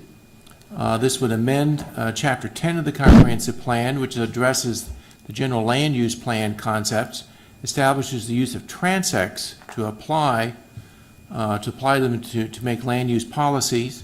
Specifically, we're going to be doing this for our first small area plan, which is Area 3, the area along Route 3 between I-95 and Westwood and the adjoining residential neighborhoods. We would then be amending Chapter 11 of the comprehensive plan, which lists a series of area plans for each of our planning areas,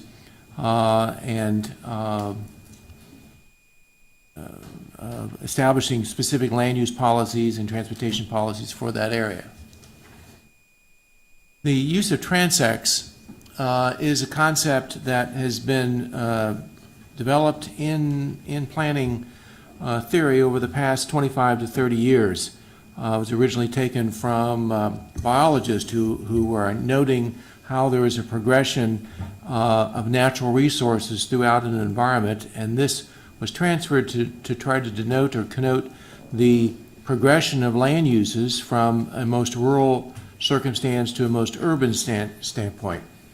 The use of transects is a tool to describe land uses. It is both descriptive and can be used prescriptively as to not only what an area is, but what an area is desired to become. As transects are applied to communities, it goes through a process that's been called calibration, that is, adjustment or tailoring to each individual jurisdiction. And we're doing that to a certain extent within Area 3, and I will describe that a little bit more. Area 3 is the first of the 10 small area plans as shown on the map. We are doing the amendments for starting the process for amending Area Plan 3 tonight. We'll be coming back to you in a couple months for the area plan for Area 6 at the north end of the city, North Route 1, Princess Anne Corridor, Fall Hill, everything north of the city of the Rappahannock Canal, basically. In subsequent years, we will be doing the other small area plans. Next year, we intend to start on downtown. And then the following year, we would be doing Central Parks and Celebrate Virginia, as well as Fall Hill and the Mary Washington Hospital area, which is 1, 2, and 4. And then in the year after that, in 2020, we would be doing the Route 1 corridor, remainder of the Route 1 corridor, Area 5, 10, and then Area 9 and 8, the industrial area in the Mayfield neighborhoods. As I indicated, there are different colors that have been used on the map to indicate different kinds of transects and the calibration that's applied to each of them. And I'll talk about them a little bit more in detail as we go forward. As you all are aware, we had used a consultant from Bethesda Marathon Street Sense to help us identify the issues, the challenges, and then determine solutions and method of achieving these solutions. We're all aware of the traffic congestion that occurs along the Route 3 corridor and how the numerous entrances along the road contribute to that. There's complex merging patterns that create, not only add to the congestion, but add to make it more unsafe. There is issues with pedestrian activity, limits on pedestrian activities because of the difficulty in crossing Plank Road, obviously in crossing I-95, the lack of connections to the larger city trail network are all issues that need to be addressed. The market study that was done by StreetSense for the area plan indicates that throughout these shopping centers are going to need to evolve, that the issue of retail is not what it used to be, and that we are suggesting that they be allowed to evolve in ways that remain economically viable by allowing a variety of uses and encouraging those uses in a more attractive, amenable, people-oriented, walkable environment. There are large privately owned undeveloped properties that provide an opportunity to create land uses that will not only blend with the existing neighborhood, but will also provide workplace opportunities and expand the city's tax base. There are public facilities in the area that need to be enhanced, and we believe that can be done through better standards and plans. Lastly, there are environmental issues, particularly addressing stormwater, that also need to be addressed. So we applied Transx to this small area. The green areas indicate what's called T1, which is the most natural, environmentally green, if you will, area that reflect existing either parklands or undeveloped areas or areas that are intended to remain undeveloped or are challenged to be developed because of topography and other natural circumstances. There is the Transect has a T2, which is a very low density rural kind of environment, which we don't have. There is a T3, which is considered a suburban environment. We sort of broke T3 into two categories, a T3E, which is an edge, which is a suburban environment, but relatively low density, single family homes. The T3E is a little bit more complex. There's a variety of multiplex units, townhouses, as well as single-family detached units. T4 is an area that is considered a little bit more complex in its land uses. There is apartments that are possible, townhouses, as well as some extent commercial activity. T5C the C is an added calibration suggesting or connoting the corridor of commercial activities along Route 3, and then the T5W is the workplace designation that we're proposing to give to the land north of Route 3. As shown in this diagram, part of the transportation improvements would be an extension of Gateway Boulevard to the north from Route 3, crossing Cowan and continuing further north eventually. But we're looking at the T5W as approximately 55 acres of mostly vacant land or underutilized land that can better be utilized with a variety of workplace and economic uses. The plan contains text describing each of these areas. I know this is not terribly readable and as presented on the screen, but I just presented as an illustration of the description and the analysis that is provided for each of the transects. We provide diagrams in the plan suggesting how the T5C corridor along Route 3 could better be utilized in a way that provides a transition to existing adjoining residential areas and provides for mixed use with appropriate levels of commercial along the corridors. We describe in the T5C appropriate limitations on building location, height, the transitions I mentioned before. In T5W, we provide a little bit of a diagram of how the area could be developed as a workplace center with some adjacent residential. We believe that it is a vital thread for this potential center of development in the city to be comprised of multiple uses, that it be not only commercial and workplace, but also residential, so that it becomes a vibrant activity area throughout the day and not a sterile office park. The T5W standards are included in the plan, and it's there for review online for those who wish more information. We also address the public infrastructure improvements. We're talking in here about potentially studying a reuse of the ruins of the Idlewild Endowment House to something that could be a positive asset to the community as a event location. Talking about we have designated a school site and discussing that in addition. So there's other elements as well that I won't get into tonight due to the time situation. We have proposed a series of implementation elements. There is a VDOT, what's called a STARS program, which is an acronym for a program that VDOT has created to develop plans that then communities can turn around and use and apply for VDOT monies to improve congestion along existing corridors.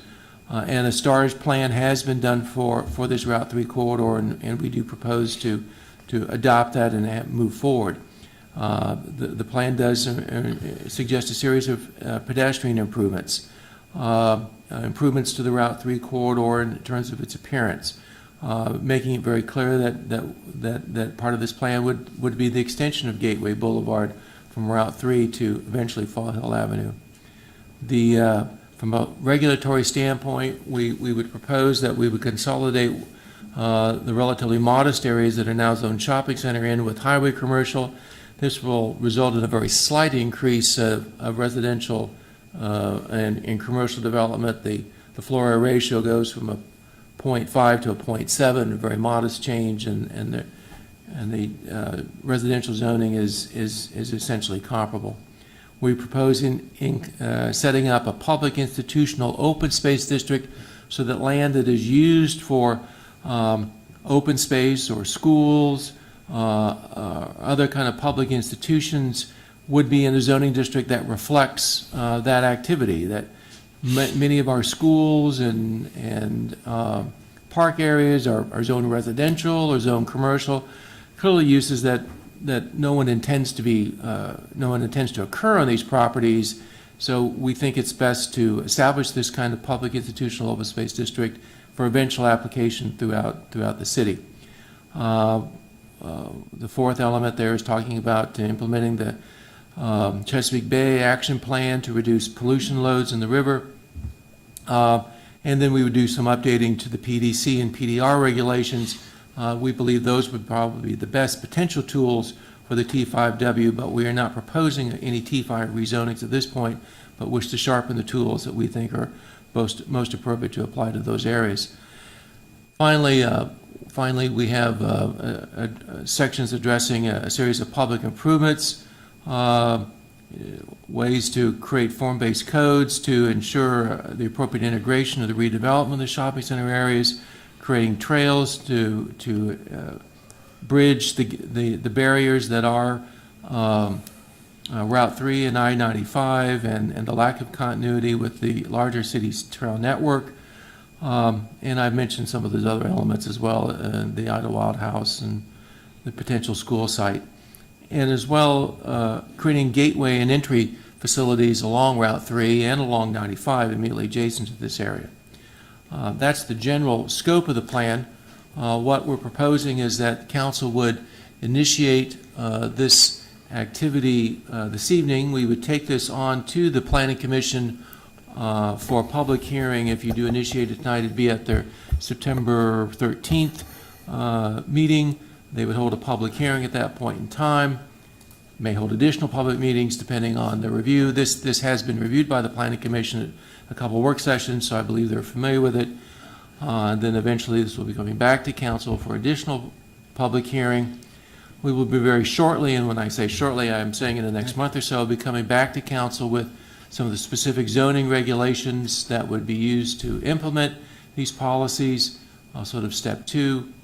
Eventually we'll be bringing back to you the comp plan amendments for Area 6, the North Route 1 area, and the zoning regulations associated with that. At this point, I'll sit ready for any questions you might have. Madam Mayor, I'll move the resolution initiating amendment of the 2015 comprehensive plan. Second. That's a motion and a second.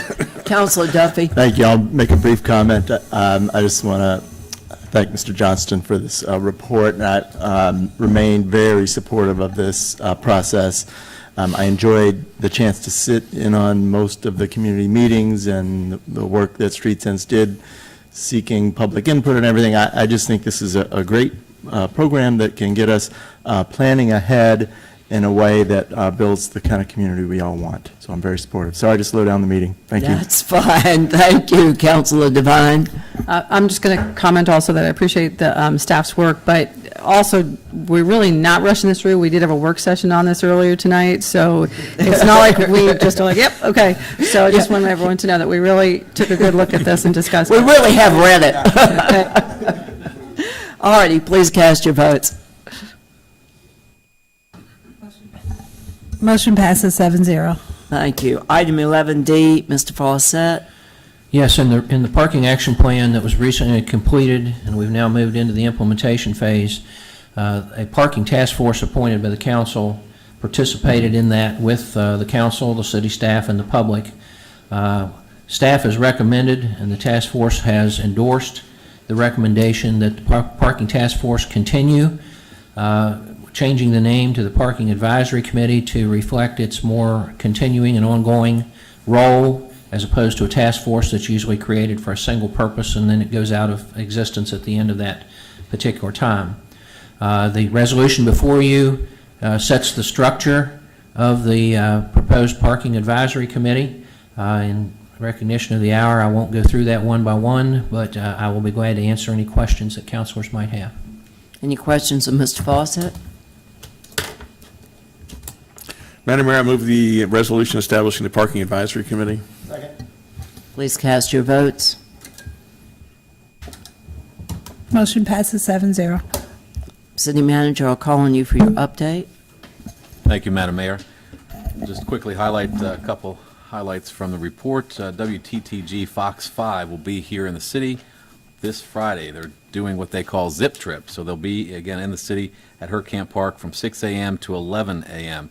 It's a broad swath of our communities participating, some 26 nonprofit organizations. We'll have fire and rescue, we'll have police department, we've got the National Park Service, Fredericksburg Area Museum, University of Mary Washington, and the list goes on and on and on. A great opportunity for this community to show up and show their support of the city of Fredericksburg, and this programming will be sort of broadcast throughout the greater Washington metropolitan area. So a great way for the city to shine. Come join us again this Friday, 6 a.m. to 11 a.m. at Hurtcamp Park. Also highlight the fact that at Hurtcamp Park we'll begin installation of the love symbol. You'll see these throughout the Commonwealth of Virginia. 82 different localities now have the love symbol. We will have our own come this Friday as well. So you'll see that at Hurtcamp Park starting tomorrow.